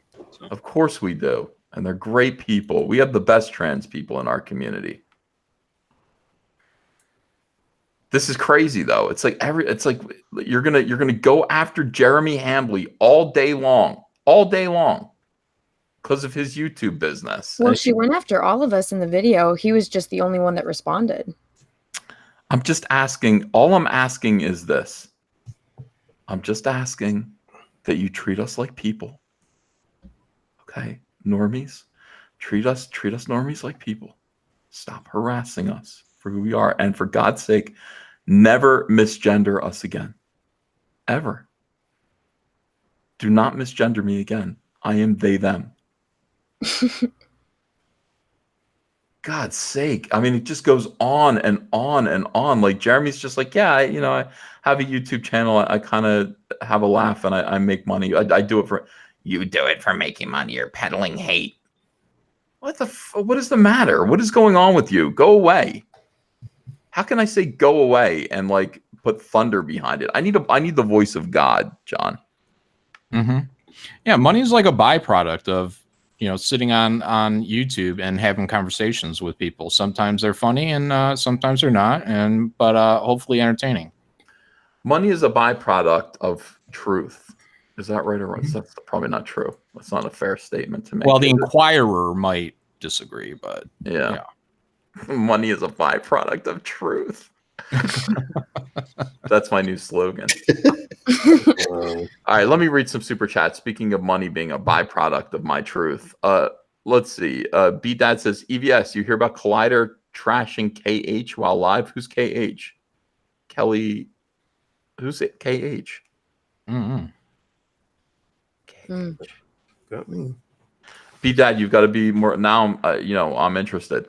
Cumberbatch Pepperpot says, did you see Fabio on Tucker Carlson? No, I didn't. But isn't that great when two great tastes go great together? I mean, of course, Fabio, who is a symbol of this channel, would appear on Tucker Carlson.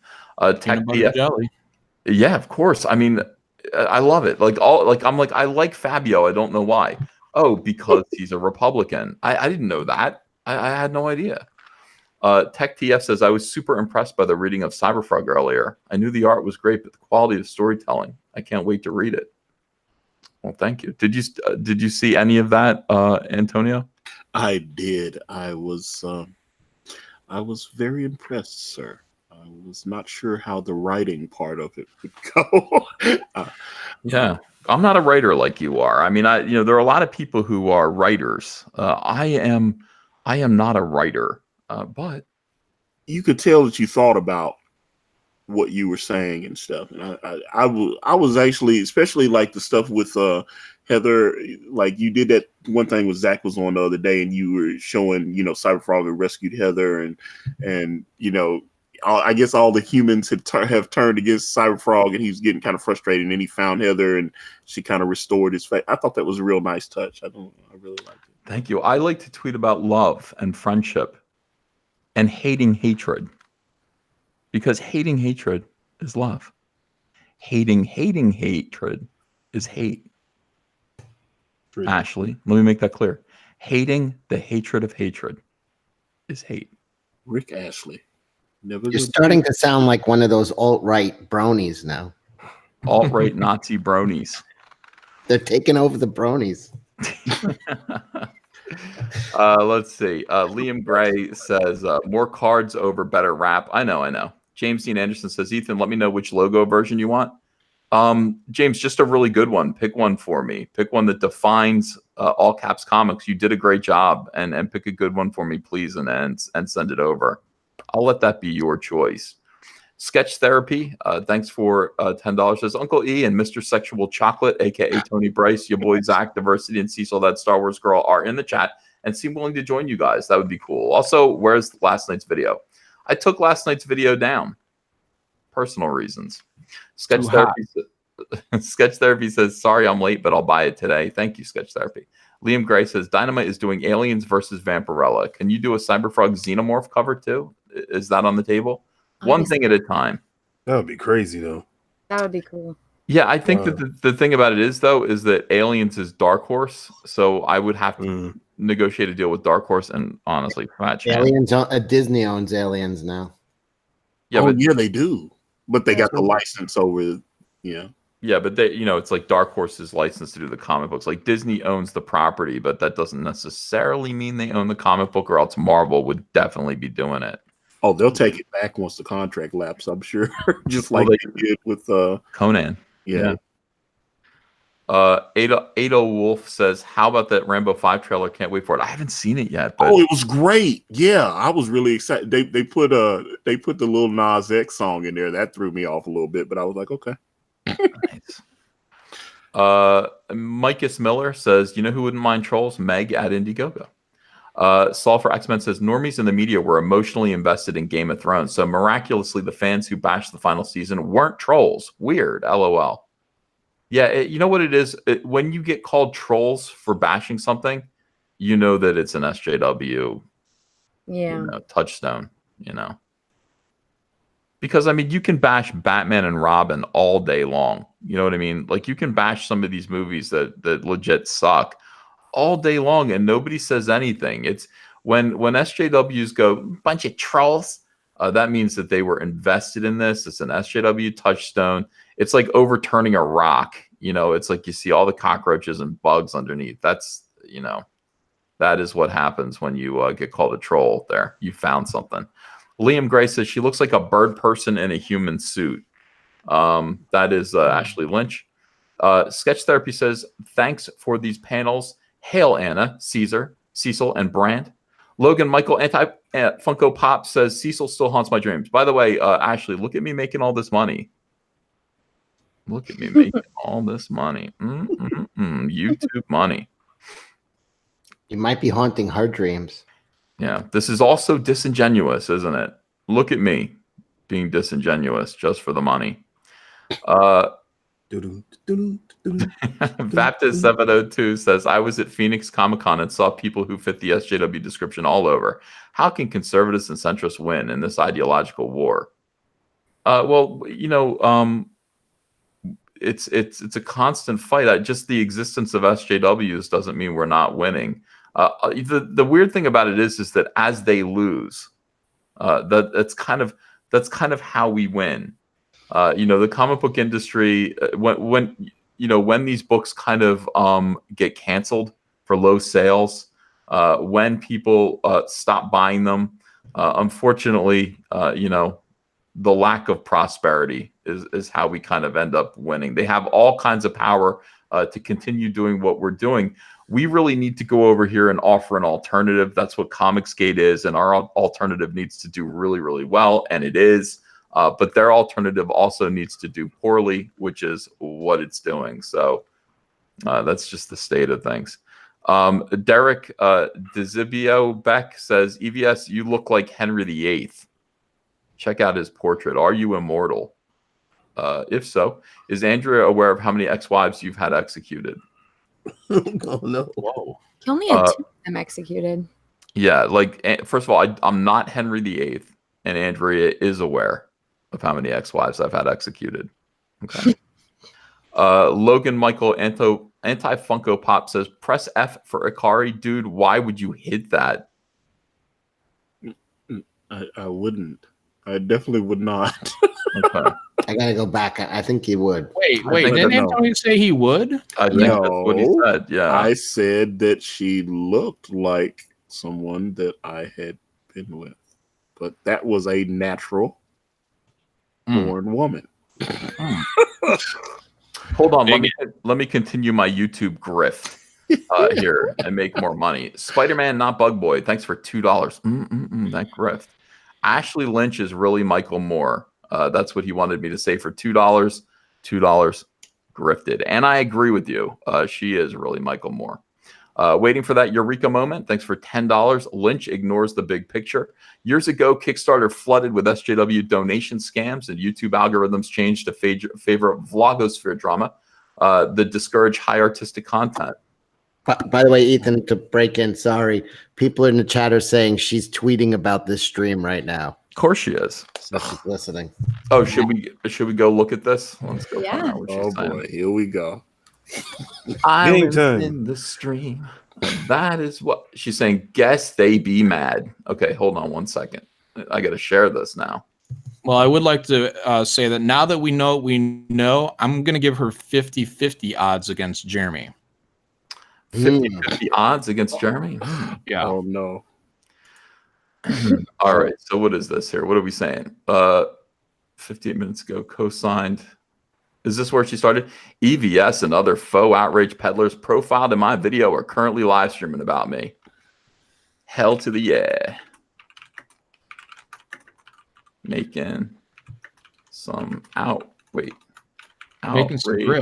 grift bucks off that face.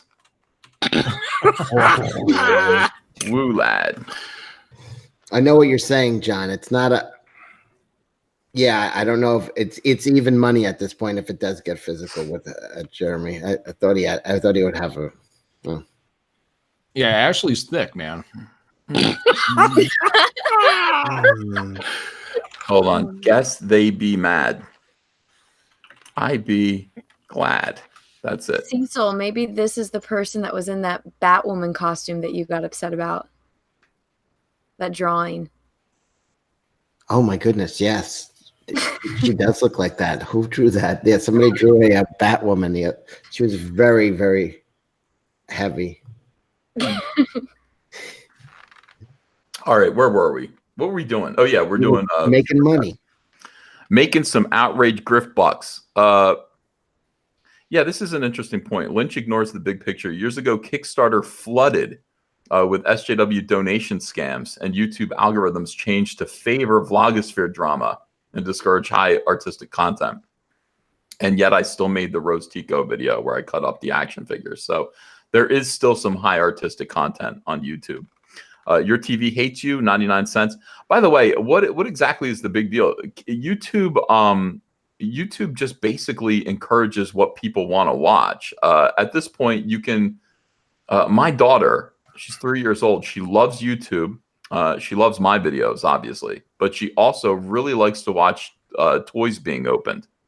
She likes to watch the videos of kids playing at the beach. There's a really weird thing going on. You want to talk about something that makes me a little uncomfortable? There are these, there'll be YouTube parents that have really cute kids, and they make those kids into kind of stars. Hey, it's the Alex and Jesse show. And they're like 4-year-olds that are incredibly precocious and good on camera. And they'll be like, their entire channel is those kids, and the parents are rarely on camera. They're telling them to open toys and play with toys, and then they go to the theme park. And I just, and then these videos get millions of views. And I just watch this and I go, as a parent, this makes me uncomfortable.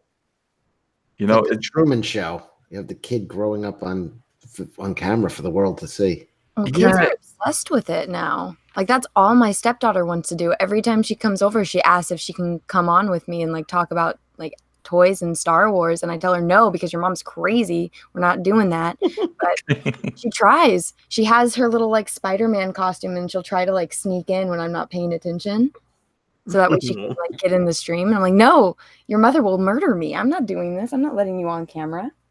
But that's all she wants to do, because she said that's all that like the little kids at school talk about, that they all want to be on YouTube. Yeah, listen. Other kids love to watch this. I can tell you, my daughter watches these videos, and these kids are Russian. I think the two that she watches, they'll have little. They speak broken English. Hello, Jesse. Hello, Andy, or whatever, and they just play. And I got to say, the videos are well done. You get the impression that Dad is a businessman who's off all the time, and his wife. Mom has picked this up as a business. His wife, mom. Yeah, wife, mom has picked this up as a business, and she's developing these kids for. I mean, let me tell you something. These people are making 7 figures on YouTube. With their kids out there, and it's entertaining content. It's fun to watch. 7 figures? 7 figures. Oh yes. Oh, Reality in the chat says that they're pushing votes towards Trump. Really? Oh, I like that. That makes me happy too. Well, didn't you guys hear about that little boy that got an action figure made of himself because he just opens up toys and reviews them? Anna, those are at Target. Like, that kid has his toy line at Target. I saw it the other day. That's insane. Really? Yeah, like the kid that they said makes about $2-3 million a year doing, because I saw there's like a 11-year-old kid and he does toy reviews and his channel is like stupid popular. It's like crazy. I was like, oh. Yeah, I mean, look, it is what it is, and the thing about it is that what's great about YouTube is that it's so big that like his success doesn't mean somebody else can't be successful. So other people copycat, and they get relatively successful channels as well. And it's look, the truth of the matter is people, the next generation, television's going to go. I mean, it's just not going to exist anymore. People do not like this. People don't like the pre-programmed garbage of like ABC, NBC, and CBS. That is going to go. And more kids, my daughter's generation is going to grow up entirely on YouTube. It's just so much more personal. She can watch other kids that are her age doing stuff that she wants to do too. It's like that's what she's going to watch. And she takes my iPads and she runs away with them. She knows how to find YouTube and go find those kids. So it's reality TV gone mad. It is. Reality TV was appealing for a reason. It's like that is ultimate reality TV. Yeah, those little kids, their lives are going to be under such a microscope throughout their entire lives. Like, every screw up they do when they become teenagers, everyone's going to know about it. It's fun and cute while it's all the good stuff, but the bad stuff will creep out. Yeah. Yep. Let's see. So your TV hates you just gave me 99 cents. Thank you. Doimon, thanks for $2. They value collectives because they can't cut it alone. Well, collectives mean power, but you know what it is? Here's why they collectivize people. If they're able to say, you're a woman, don't you understand that you're a woman and women and then they're able to sort of encourage this sort of mentality. It's all about voting. It's all about political power. You should vote with the women. Black people, vote with the black people. And that is kind of how it is. The Latino vote. How many times did we hear about the Latino vote during the 2016 election? The Latino vote. See, it's just singular. Latino vote. The Puerto Ricans and Cubans all vote the same, you see. The men and women, they want to control people by putting people in a box as a collective and say you're victimized at this level relative to Muslims who are victimized at this level. Muslims all vote the same. Black people all vote the same. Women all need to vote the same. And you're all victims of me, probably me. I wish I could victimize everybody. What? I do feel oppressed, Ethan. I will say that. Yes. Makes me feel a little better. I'm a single person. I can't victimize everyone myself, but I wish I could. Let's see. You can make an army of Nazi bronies. I could? Yeah. Let me think about that. Where do I find them? Life goals. Yeah, Ashley knows where they are. Yeah, probably on YouTube. Micus Miller says, go to the Lone Star Soul of the Soldier Indiegogo and choose the new and discounted Chick-fil-A tier, says Micus Miller. Fuck Google too says, love Antonio and Star Wars Girl and Cecil and support Lone Star. I have. Detective Comics Nerd says, Caesar, you're never fully dressed without a smile. That's what I told Brie Larson. I said, Little Orphan Annie said, you're never fully dressed without a smile. Would you punch her in the face? Would you electrocute her hand and steal her motorcycle? You bitch. And the answer is yes, she would. Stop telling women to smile, Aileen Quinn. Aileen Quinn's the nicest girl. Yeah, me and Andrea went and met her. We love that movie, Annie from 1982. God, it's a good movie. There's a lot of truth in that movie. Tim Curry's in it, you know. Everyone loves Tim Curry. He's in it. Big fan of Tim Curry, yeah, definitely. Yeah. Albert, what's his name? Finney. Albert Finney, Daddy Warbucks. Daddy Warbucks is my hero. Carl Burnett, another great. I mean, it really is. You know, it's funny because I always thought that was a huge movie when it came out, like a big success. I remember, like, you know, Burger King having kids cups, and you know, it's just a big deal. They said it was like a financial disappointment or a critical disappointment. What the hell? Yeah, they spent a bunch of money on it. Yeah, I thought it was. How the hell did they lose money on it? There was no special effects. It's just a bunch of kids screaming. But it's a musical though, and you gotta do all the choreography. You gotta do all that stuff. I mean, those cost a lot of money. Remember when I sang "The Sun Will Come Out Tomorrow" on my piano last week? A lot of people cried. I cried, but it was for different reasons. I still have never even seen this version of Annie. You haven't? Oh, it's so good. That movie is good. Well, the first half of it is. The second half, you know, once Annie's hanging off of a bridge going, help me, Daddy. No, help me, Punjab. Then Punjab. Actually, Ethan, one person told me you sounded great. Who? Kyle Ritter. Kyle Ritter is deaf. Thank you. That's so wrong. Liam Gray says EVS just tweeted Ash's Ash's Ed wiki page to you. LMAO. Yeah, I found her on Wiki Farms or Kiwi Farms. Wiki Kiwi. Is that what it is? Is that why it's called Kiwi Farms? Because it's wiki, like. Dun, dun, dun. It's like I can literally see the light bulb above your head. Yeah, that is my double-digit IQ and steam coming out of my ears. I mean, that is the genius of EVS. Cyborg Valkyrie says, "Do it, Caesar. War Campaign believes in you. 100 videos, hail." Yeah, I think I can do it. I think I can do 100 Captain Marvel videos hating on Whammon in a week. I think I can. Mike Miller in the chat is screaming for you to lock on Kanan's screen. I wonder why. All right, let me lock on Kanan. Is it? Oh, because he's drawn Lone Star. No, Mike. All right, I'll do it. But I'll do it for Kanan, not for Mike. Thanks, EVS. Yeah, it's awesome. Everything, Mike. It's all about Mike all day long. Everything's got to be about Mike. Mike, can't you let it be about someone else? Can't you let it be about Cecil just once? Please think of Cecil.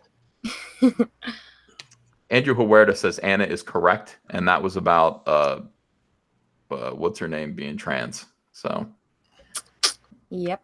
I already forgot her name. Ashley. Ada Wolf says 100% trap confirmed. Michael Montgomery, $2. Check out the Quartering's Twitter. Ashley is unhinged. I already seen it. I hear that jersey come out. I already seen it. Anna, when you hear me say I already seen it, do you want to go, as a Californian, do you want to go, I already saw it, Ethan? Or do you just go, whatever? I don't think that has anything to do with me being a Californian. I think that's just, I know what the proper grammar is. But I didn't know that was a New Jersey thing. Yeah, it's definitely Jersey. It's definitely Jersey. They screw up language all the time, Anna. No, for real.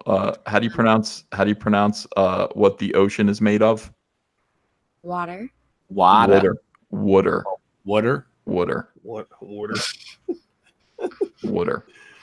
Cyborg Valkyrie says, I am doing something. Being your fan, Caesar. Thank you, Cyborg Valkyrie.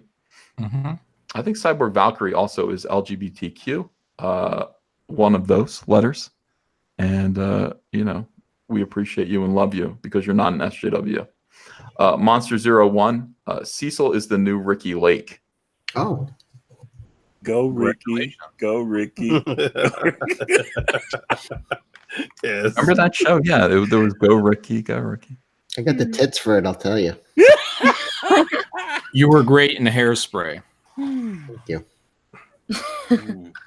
Cars in Depth says, EVS, you thought the trans Gillette ad wasn't real. I haven't seen it yet. I did think it was. That was cringe. I thought it was a hoax at first, but I know it's real now. I just haven't watched it yet. Oh. I didn't. Did I do a? I did do a video. I did a video about the original Gillette ad because it was offensive to me, and it was made by dummies, and it got demonetized. So did pretty good. It got like 100,000 views, I think, and it got demonetized. I don't know. What did I say that was demonetizable? 100,000 toxic views. Congratulations. Yeah, I'm just spreading toxicity. Edgar Cruz says, what did you guys think about the new Godzilla? Anyone see it yet? I mean, I did. I liked it. Yeah, I saw it today in IMAX. Was it It was good? all right. It's really It was good. all right. yeah, it's all right. I mean, nothing, no enthusiasm. I mean, There are a couple good spots in it, but I don't know. A lot of the action kind of got lost in the smoke and debris, and a lot of quick camera turnarounds. Not as bad as the first one, though. I mean, you actually got to see the fights a little bit. It's worth the money. It's worth the money, and go watch it in IMAX if you're going to bother. all right. Yeah. Mexi Man and Cheese says, Nerdrotica hates the binge watching model. He says it cuts off momentum. I think it's the only thing saving Cobra Kai from SJWs. It flies under the radar. Excuse me. Cobra Kai is a nearly perfect show. It's a little bit lightweight. You know what I mean? But it's still a fantastic show. I watched the second season. I could not stop. And that last episode, here's why. When I say lightweight, it's like Disney Channel kind of a little bit. It seems like it's for teenagers and not for 44-year-old men. Well, they definitely spent more money this season than they did. I don't think they weren't sure whether people were going to respond to it that first season. But now that they know they've got a hit, they look like they're spending more money on it. Oh, Elizabeth Shue is coming back for season 3. Yeah. And she was available? Yeah. You say that, but she's constantly working. I mean, Elizabeth, go look at her IMDb. She's working. Yeah, she is constantly working. That is true. She's the I think the only one of the cast that still has like an ongoing regular career, which is extraordinary. And I think leaving Las Vegas really helped her. Being in that movie really kind of set her on her way. Well, she got nominated. Yeah, she got nominated for an Oscar for that. Right. So that means you're going to have a career forever. And Elizabeth Shue says that she was watching the show and she likes the show. Obviously, they want Allie to come back. And she said, yeah. She didn't say yeah. She was coy. She said, could happen. Mm-hmm. That means yes, she's coming back. Especially if you saw the last moment of the last episode of season 2. I cannot wait for Allie to come back and see what they do on that, like with that show. What would happen? I mean, I really hope it means that, there would be a love triangle between the married Daniel LaRusso scumbag and the hero of the show, Johnny. They did kind of make Daniel a dick on Cobra Kai because I was like, wait a minute, the Cobra Kais are supposed to be the bad guys, and I'm actually kind of siding with them because Daniel was like, I must stop Cobra Kai. I must stop them. You can, I know. He's like, Cobra Kai. It's like, dude, grow up, but move on. Yeah, you're a millionaire, dude. You got a damn car lot. You got your own TV all the time. I was like, dude, you've got everything. But not only that, you won the fight. Like, you won the fight way back when. It'd be one thing if you lost the fight, but you won the fight. So what is the problem? Why do you still? Well, because he's a dick. I mean, I can understand Johnny, I guess. I don't know if I understand Johnny either. Losing that one fight in high school kind of sent your life in a downward spiral. I lost an art contest in high school. I got over it. I lost the All Valley tournament. Now I must become an alcoholic and like beat my kids and stuff. Yeah, just abuse and neglect my illegitimate children. Oh yeah. Yeah, by the way, I won most of the art contests in high school, Kanan. Don't get me wrong. You say you want to clear that up. Yeah, I knew what I was doing. And you know what I would do? They would have these art contests in high school, and you would get paid if you won. There'd be a prize of like $80. Which you got money for it. Yeah, it's like that $80 when you're 18 years old, 17, 18 years old. That's a lot of money, especially if it's 1991. So yeah. So I'm out there. I would sit there and spend all year doing a stippled, stippling, like just dots, dot matrix, pointillism. Album cover to the Beatles, Rubber Soul. I think that's what I did one year. And just all like, and it was big. It was big, but it was all pointillism. And then I just sent that to every art contest and won almost every one of them. And the local, like, hey, we're Rutgers University art contest. I'd win, and I'd win $80. And then the other artists in school would be like, you motherfucker. The shade to be thrown. You're like Daniel LaRusso. You know what? I was just thinking that. As soon as I said that, there was this kid, Gus Frangos, who previously, here's the thing. I came from Merchantville Elementary, the poor school in Merchantville, New Jersey. That's where I went to school. And then Gus went to, and I was the best artist, in my class. So used to having that under my belt. And then Gus went to this other school. What school did he go to? I don't know. But then we both kind of funneled into Pennsauken High School. And so here we were, the two best artists of our, middle schools. Now we're in high school, and we're looking at each other like, the fuck are you? Like, this is, this is my thing. I'm the artist. And he'd be like, I'm the artist. So we had this like 4-year, like kind of competition, a lot like Daniel and Johnny. And unfortunately, I beat Daniel in this scenario because I beat him senseless, and he had like aspirations to work in comics and never did. And the real sad thing is, I think he contracted or developed multiple sclerosis, so he's lost the ability to draw at all now as an adult. I've seen a couple. Baby. He is still mad at me. He's still angry. I was like, oh my god. Yeah. Fuck him. All right. Rise of Chulo says Ashley Lynch Cyberfrog shipping comic, please. Ashley Lynch Cyberfrog shipping comic, please. Shipping. Ashley Lynch and Cyberfrog having a romantic relationship together. Scotty. No, I like Cyberfrog. No, thank you. Scotty Kodomino says, what did you think of 1996's Vampirella film? Will there be a tier for those that want one Vampirella signature comic? $100 is tough right now. Oh, I hear that. I don't remember that movie. Yeah.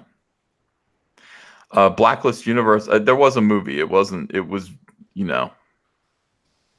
like Corman's Fantastic Four. It's easily forgettable. Yeah. Blacklist Universe says, stop oppressing Kanan and lock it on his screen. I did. And Unkindness of Raven says, I found you on the Bree video. Stayed for the story of Cyberfrog, Marlon Snark. I think you mean Malin Snark. John Malin Snark. And other amazing comics and people. First ever comics I've ever purchased. Also, read One Dirty Tree, realistically touching. One Dirty Tree is the book that my brother Noah Van Sciver, who is a much more famous cartoonist than me and very talented, wrote about us growing up together in the circumstances of extreme poverty in Merchantville, New Jersey. And my brother's nominated for an Eisner for it. I think it's the best comic. I don't know what it is. I don't know what the Eisner he's nominated for is, but hope he wins. Seraphim Leviathan says, can orphans eat at family restaurants? What a great question. No. Not if I'm running it. Kick them right in the tush. Yeah. You got to have rules. It's a society. Otherwise, it's chaos. Also, Roger Daltrey was in that movie, Vampirella. He was? Yeah, he was Vlad. Oh, that's crazy. I'm looking it up now. I mean, that was in 1996, so I remember it vaguely. I remember hearing about the Vampirella film being made, and because 96, Cyberfrog was there. Harris Comics would have been aware of it. I could have met Roger Daltrey, conceivably. I mean, conceivably. You could have been playing keyboard for the Who. Don't say that. Oh, these missed opportunities. I wanted to play keyboard for Air Supply. They were actually looking for a new keyboardist. The important thing is you beat that crippled kid in the art contest. Hell yeah. Wow. Where are you now, bitch? Where are you now? He was a dick. He really was. Don't worry about him. Sailor Moon Loves Tuxedo Mask says Batman and Robin film gets hate, but it shouldn't because it's bad just from being awkward and stupid. There's no social justice, no victimizing. I like that Ethan really is Daniel LaRusso. The guy from Jersey. He was a bully. He's a nasty kid. I don't know what to tell you. Yeah, it is true. It has Talisa Soto in it as Vampirella. Who's Talisa Soto? Can we look that up? And it better not be porn. No, she's good looking though. Really? Yeah. People are telling me to stop snorting when I laugh. Do have a small chortle sometimes. Well, it's a snort. I go when I laugh. And you know what that is? Like when I'm laughing normally, it's just so people understand, okay? Because a lot of people are complaining about the snort and they want it to stop. And it can't. It does stop when it's a genuine laugh. The snort means it's kind of self-effacing. It means, or it means there's something gross about it too. It's like, am I explaining this well or no? I'm not. Well, I thought when you do the little, I thought that was your kind of Carol Burnett moment. You know how she used to tug her ear for her mom and stuff. I thought that was you. You think I'm doing that for my mom? I thought you were like giving a nod to Infamous. Like, that would be a whale noise. Yeah, how do whales like the sounds of whales? Like people do that. People listen to whale sounds to go to sleep at night.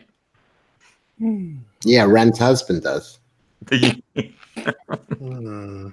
listen to the slaughtering of whales to go to sleep at night. Some say I care too much. You watch The Cove? By the way, here's Vampirella. Well, I mean, she doesn't look like Vampirella. She's a cutie, though. I mean, what's a cute smile. Yeah, she was she's a Puerto Rican chick from Brooklyn, but she was a Sports Illustrated swimsuit model. Talisa Soto. Mm-hmm. She can get the D. Yeah, she's pretty. I just don't see her as Vampirella. Hold on, let me see if I can find a picture of her dressed as Vampirella, and it better not be porn. Let me see. Oh God. Oh my God. They made him into granny panties. No. No. How did you screw that up? Oh my God, they're granny panties. A little high waisted. Oh, how did they do that to this beautiful woman? Oh. And look at her, look at this. Why is it like that? It looks like it contains bullets. Oh, here she is mad though. That's hot. That works for me. Oh my God. How did I ever miss this film? You got to be joking. Why did they do that? That I don't know. in any way. It reminds me of Linda Carter's shorts on Wonder Woman, like high waisted. Mm-hmm. Hers were bad too. The way they did that. Bloomers. I thought it looked okay. I can't scroll down anymore because God only knows. You know, Linda Carter was hot though, so I was like, oh, yeah.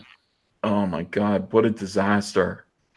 Oh, and I mean, you look at her here, and I'm like, oh yeah, oh, it's all oh, it's all tucked up and oh. You should redraw your Cyberfrog Vampirella cover to make it look more like that. How did they do that? I don't understand. How do they take this lovely woman And a costume. Throw a diaper on her. Look at this. When did the movie come out? 96. Yeah, that's why. Different time. It's amazing cosplayers can do better costumes than actual film studios. Totally agree. That is humiliating. That looks like the Underoos version of Vampirella. Underoos. Did you guys have Underoos? Yeah, I had the Flash. It's crazy. I had Superman. I loved Underoos. Well, in any case, FP Sunny goes EVS hair supply. I wish I had some hair. I might do it. What do you guys think about that? Just get a wig. A wig? I've worn wigs. Mm-hmm. Just ask your wife what she wants. She's got to look at you. I know, poor thing. I mean, that's all that really matters, right? What do you care? Is it going to look stupid if I don't know. Embrace the real you, Ethan. Yeah, is it just time to be bald, or should I get like bald, man? Just be bald. Really? Yeah, dude. Just let it go. Have you ever shaved your head? Encouraging you for a hair transplant a while back? Yeah. She was. Yeah. So I mean, she's kind of giving you hints, Ethan. The hair transplant, the no more Kit Kats, no more chicken sandwiches at midnight. She's making it clear. Like you would have to be pretty obtuse to not pick up the messages she's laying down. Yeah. If you get that wig. Start the keto. So the keto. When you like to say you might shave your head, does she start crying? No. Like just sobbing uncontrollably. Yeah, that would be that's a tell. That's a tell. If you want to inspire hair growth, if you eat a lot of eggs and then you take biotin, that helps your hair grow. It's not going to grow back though, Anna. I don't believe anything anymore. There are people. People have been trying. Why can't they do it? Why can't they figure out how to make hair grow back? They do. There's something called. It works, but there's a side effect. You lowers your sex drive. So you have a full head of hair, but you just have no sex drive. Well, because it's a testosterone that you have too much of a certain testosterone. That's why you're going bald. So it's a blocker. Yeah. I forget what the hell it's called, but it actually works. I've seen people use it. It works. Yeah. But then finasteride. Yep, there you go. KSSS. Got it. Yeah. Rogaine. Gail Simone used to tell me to do that. She'd be like she was giving you all kinds of great advice. Yeah, you're too high T, Ethan, basically. Yeah. High T, and that's why you go bald? Yeah. I like that. That makes sense to me. Yeah. What does your head look like? Is it all lumpy or you're all right? I don't know. I've never seen my head, but I wouldn't. I mean, I don't think it looks like an ugly fruit or anything. It's not. It's probably not great, but. Well, how thin is your hair? You've seen my hair. What do you mean? Hold on. You had a hat on the whole time in Chicago. I don't think I've seen you without a hat. Oh my God! All right, hold on. Camera, here we go. Yeah, I had the camera set up, but I just decided not to put it on. All right, here's my head. As you can see. It's not that bad. Yeah, you got like an Ashley Lynch thing going on. Yeah, I mean, I could do it, I guess. It's now would be the time. Now I mean, look, Kelsey Grammer still hasn't shaved his head, and he's more bald than you are. Yeah. See what the chat's saying. Shave that shit. LMAO. Not that bad, says Derp the Bugbear. Can we get a profile to see how round your head is? My head is shaped like a toaster. It's not. Oh. Well, Ethan shaved his head when he was younger. I found a picture of it. It's right here. Oh, that's so bad. That is. You know what? That's too real for me right now. That is way too real for me. It's Michael Berryman. Oh my God. That's what we're looking at in the future. A lot of people saying trim the nose hair. You know what? Here's the problem with nose hair. Like you can trim it, but like you cannot yank it out. Have you ever yanked out nose hairs with the wax at the barber shop?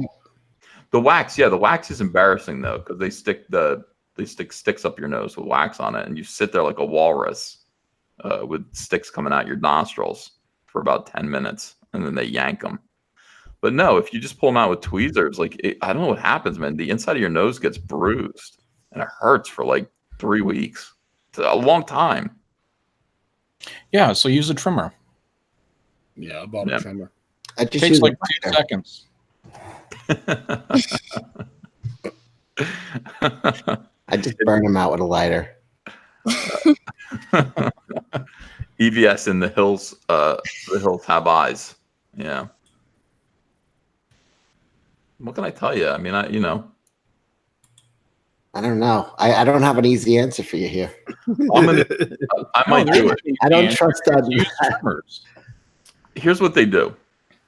They cut a strip off the back of your head. This is what I've been told. And then they surgically attach the entire strip to the front of your head. Is that true? I think, I think they do stuff like that. But what I watched was that they do take they take the hair out, but they have to take the whole follicle by the root and everything, and then they have to transplant it in. So they have to take it from one and put it in so that it'll keep growing. So they have to make sure that they don't kill the root. Here's what's happening though. Gray. See this? Gray in here. I didn't comb my hair, but gray happening on the temples, like Reed Richards. We're in trouble. Or you could just leave it as is. You keep it high and tight anyway. It's not shaving your head won't be that dramatic because your hair's so short. No. You could do what some of the guys do, where they just tattoo the top of their head, so it looks like when they shave it. So because you know how when you completely shave your head, you can tell where the hair is not growing anymore. There's this type of thing where they make it look like you still have hair. Yeah, they tattoo the stubble on. Yeah. It's really popular. I don't want to do any of that. I really don't. By the way, I kind of want you to do that one. I don't want to do that. Do you see this behind me? Do you see this Cyberfrog piece? Mm-hmm. Made up entirely of beads from a fan. Which one? With the blue border? The white one. Android or the white one. That's made up of beads, and it's on my wall. Somebody also made me a 3-dimensional sculpture of Cyberfrog holding the Vespa's head. I have not hung that one up yet, but I'm going to. But look at that. They actually crocheted that out of beads. I was very impressed with that. Yeah, the people are nice. And imagine the amount of time. Crochet some beads on your head. A little bit or I'll do it. I'll try anything. Just use a pen and make all the dots and try it out for size. All right, look, here's what I want to say. John, stop making fun of my head. Sorry. Right. Thank you. Here's what I want to say. I want to promote Lone Star, Soul of the Soldier. Hold on a second. Let me share this. Even though Mike's not in here working. Oh, you know why he's not in here working? He threw a tantrum and left the room. Did you know really? that? Yeah. When was that? Months ago. Oh, right. It was over the, you know what it was? It was over the penis thing. You know, like what was that? Well, Anna, I did this thing where, I can't remember why it happened, but it just became an ongoing joke where I'd be like, "Hey, Mike," and I'd show him a picture of something that really resembled a penis. It was never an actual penis. Like a hedge. Yeah. And I'd be like, "Hey, Mike, look at this. Hey, Mike." Oh, have you seen that one of the puppy? Yes. Yeah. I showed him that one too. But I mean, I was constantly like, Mike would be trying to talk to me about something, on a live stream. And I'd be like, "Hey, Mike, Mike, you look uncomfortable. Why don't you have a seat, Mike? Mike, here's a chair for you. Have a seat, Mike, in this chair. Mike, in this chair. Mike, do you want to sit in this chair? Why do you want to sit in this chair, Mike?" And so this was something that went on for a little while. And a long while. a long while. And Mike didn't like it. Like, even though I had created the best possible meme for Mike and every single reason for people to come and, be on, visit Mike's show, send him some money and all this stuff. Mike threw a big fit, and he said, "I want you to stop showing me penises." I said, "I can't." I said, "I can't guarantee it. I can't guarantee it." And so he threw a fit and he left the green room, essentially. What am I supposed to do about that? Am I supposed to apologize to Mike for Not now. Not now.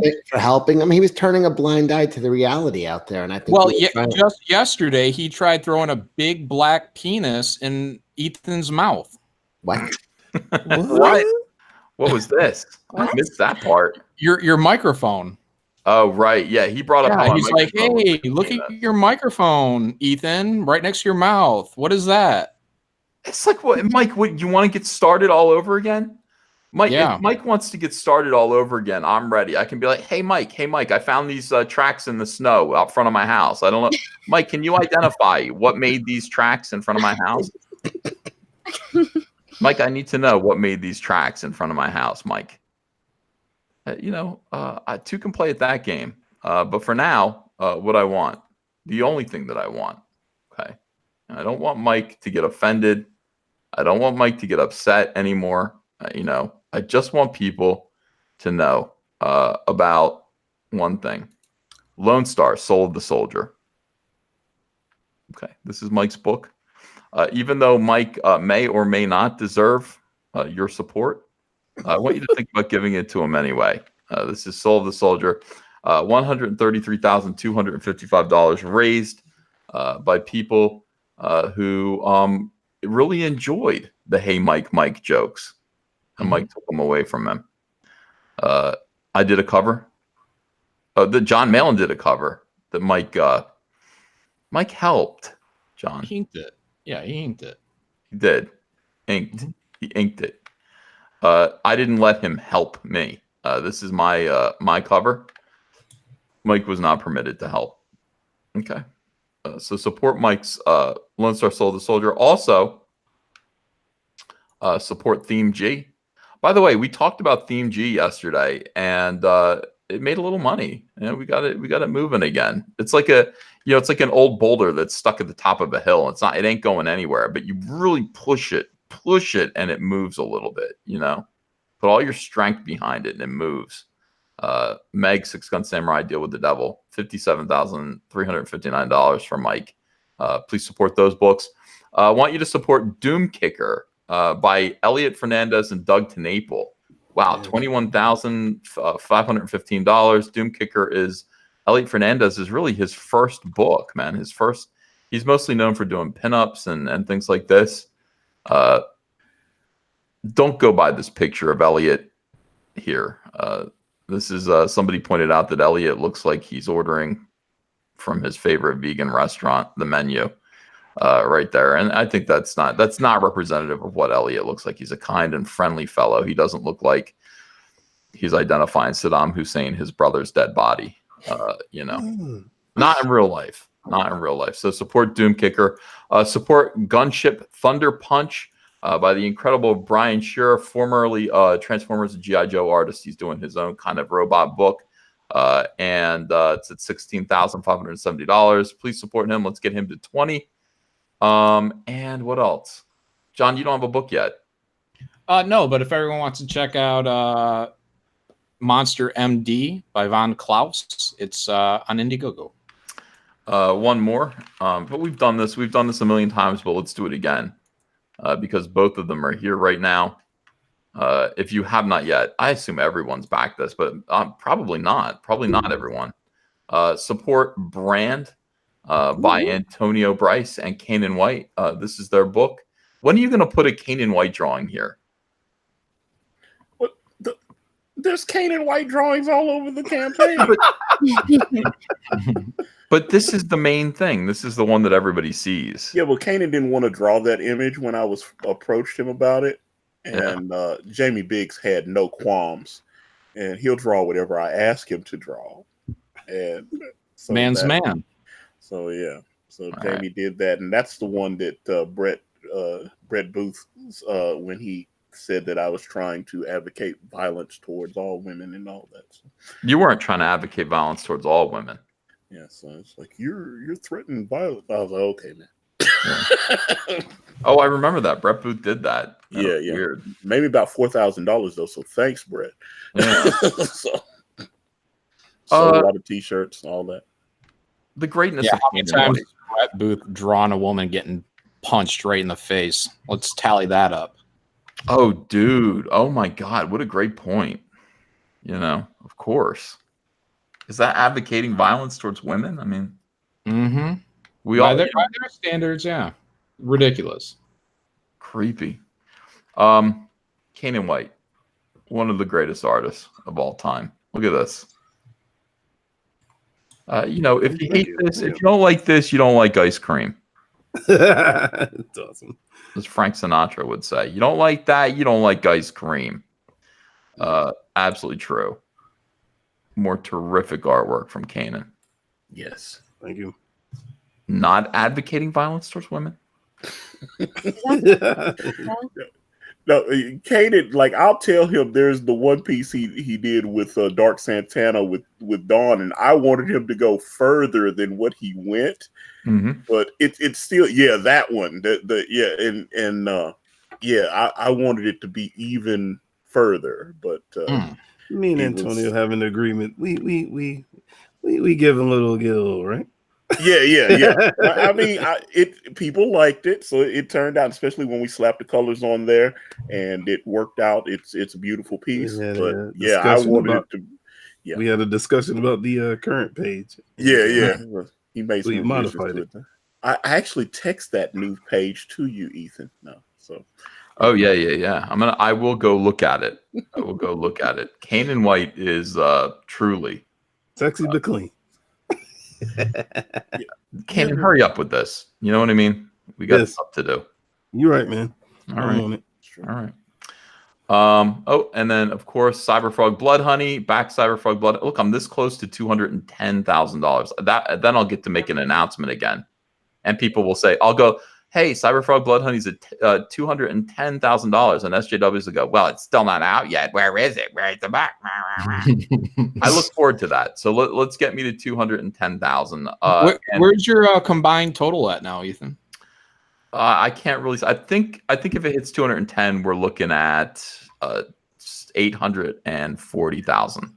So we're still a ways away from 1 million. Boy, I was hoping we could get to 1 million, but I just don't see how. I mean, I would need to do something else. But boy, I would love. I mean, it's like it's not even about the money; it's about saying that it got to $1 million. You know, bragging rights. Yeah. Cyberfrog and Vampirella. In the meantime, I mean, absolutely support this cover if you haven't yet. The link is in the description below. You know, this is a pretty fun opportunity to team Cyberfrog up with Vampirella. I'll probably do a couple more of these as well. In any case, Heather pinup. People are saying do a Heather pinup. Yeah. Kanan needs to announce the name of his supporters. Are we Kanan White Knights? Kanan White Supremacy? I don't know. Canaanites, man. Canaanites. Come on. Canaanites. Yeah, man. That's straight out of the Bible. Yeah. Neostar Production says, isn't violence a calculated risk when you become a superhero? Yes. Yeah. Expect to be punched in the face when you're a superhero. I mean, that's just the way it's going to be. You know. Let me see a couple more. Let's see. Zebulon Pike says, EVS, you are perfect the way you are. Don't get plugs. Well, Zebulon Pike, thank you, but I'm not married to you. Let's see. Oh wow, I got a lot of super chats here. Which one of you got me drunk? Please be Anna, says GRR Quack England. Did Anna get you drunk? Let's see. Anna, you didn't do that. Look at this. There's a ton of new super chats here. I'm sorry, guys. I was very busy engaging with my guests here. Z 080888 says, any thoughts on web-based subscription comic sites? What is that? Is that kind of like Webtoon? Yeah, I was thinking Webtoon. Oh, Comixology. Oh, okay. Like web-based subscription comic sites. I don't know. I think of like webtoons because I mean I know there's one cartoonist I follow. It's a guy named Brad Geiger on Instagram, and I mean he does his stuff on like Patreon. He makes a fortune. Looks like. Actually, I have some good comics there too. Micus Miller says Frank Frazetta did a Vampirella cover for Soul of the Soldier. I just finished inking it. Sailor Moon Loves Tuxedo Mask says, pretend you can only watch one movie for the rest of your life. Batman and Robin or Ms. Marvel movie. Do you really need to think about it that much? I'd watch Batman and Robin, yeah. Micus Miller says, movie Vampirella looks like Zardoz. Google Zardoz. I did see that. I know what Zardoz is. Seraphim Leviathan says, oh my God, my eyes. Just kidding, my friend, he says. I think he's talking about my baldness. Dex Luther says, embrace the bald like Captain Picard. Andrew Huerta says, shave it, bro. JP Got Rocket says, if bald heads are good enough for Space Marines, it's good enough for you. You ain't that special, Uncle E. You can't be better than the Emperor's finest. That's fair. GR Quack England says, I went gray at 21. Don't worry about it. I'm not worried about it at all, really. I don't think so. Except that I'm on camera all the time. So I guess I have to worry about what I look like a little bit. Sketch Therapy says, Mike started it with his Hey Caesar lumberjack crotch level shot in the Lone Star art. That's right. I remember he was making you look at it the whole time you were there. Yeah, what I was pointing out was that Mike's artwork in Lone Star always has men with their crotches thrusted out, and that's where the vanishing point is. So he does it subconsciously. Like he doesn't understand what he's doing. But every line goes right to somebody's balls. And I pointed this out to Mike. I was like, Mike, why are you making us look at the penises of all of your male characters? And he had no answer. So that's how this started. I'd go, hey, Mike, look at this. And I would messaging to women. Men. Women? I mean, I don't know. Let's be honest. Modalicious says Snowflame. Snowflame is a DC comic villain who was motivated by cocaine. Neostar Production says, isn't violence a calculation? Yeah, I read that one. Micus Miller says, get to 1 million with a Mike Miller variant cover. Why does this Micus Miller just ride Mike so much? It's just endless. Mexi Man and Cheese says, Rainbow Brute will hit 1 million. We'll see. We'll see how that goes. I want to thank everyone for being here with me tonight as we enter 2:30 a.m. This was a fun stream. Yes, it was. Plug Anna's channel. Oh, Anna's channel. I'm so sorry. I'm gonna plug everyone's channel. That Star Wars Girl. If you enjoyed listening to Anna, Anna does an awesome Star Wars channel. She is absolutely bloodthirsty and vicious when it comes to shutting down those SJWs. She's awesome. So go subscribe to That Star Wars Girl. 97,000 subs, I do believe. Woo! Nice. That doesn't happen to everyone. Figure that algorithm out. I had just luck sometimes. Yeah, Anna's really, really good. So I think you'll enjoy her channel. Kanan White, the incredible Kanan White, subscribe to his channel. Subscribe to Diversity and Cecil. Obviously, most people are subscribed to Cecil. They love Cecil. Cecil's a big... Not most people. If I get to 10,000 subs, I'm going to start microdosing the LSD every morning and start writing comics. Oh, wow. Get Cecil to 10K, everyone. Kentron Yad says you only have 100 Brie Larson videos to go, EVS. I know. I'm getting started.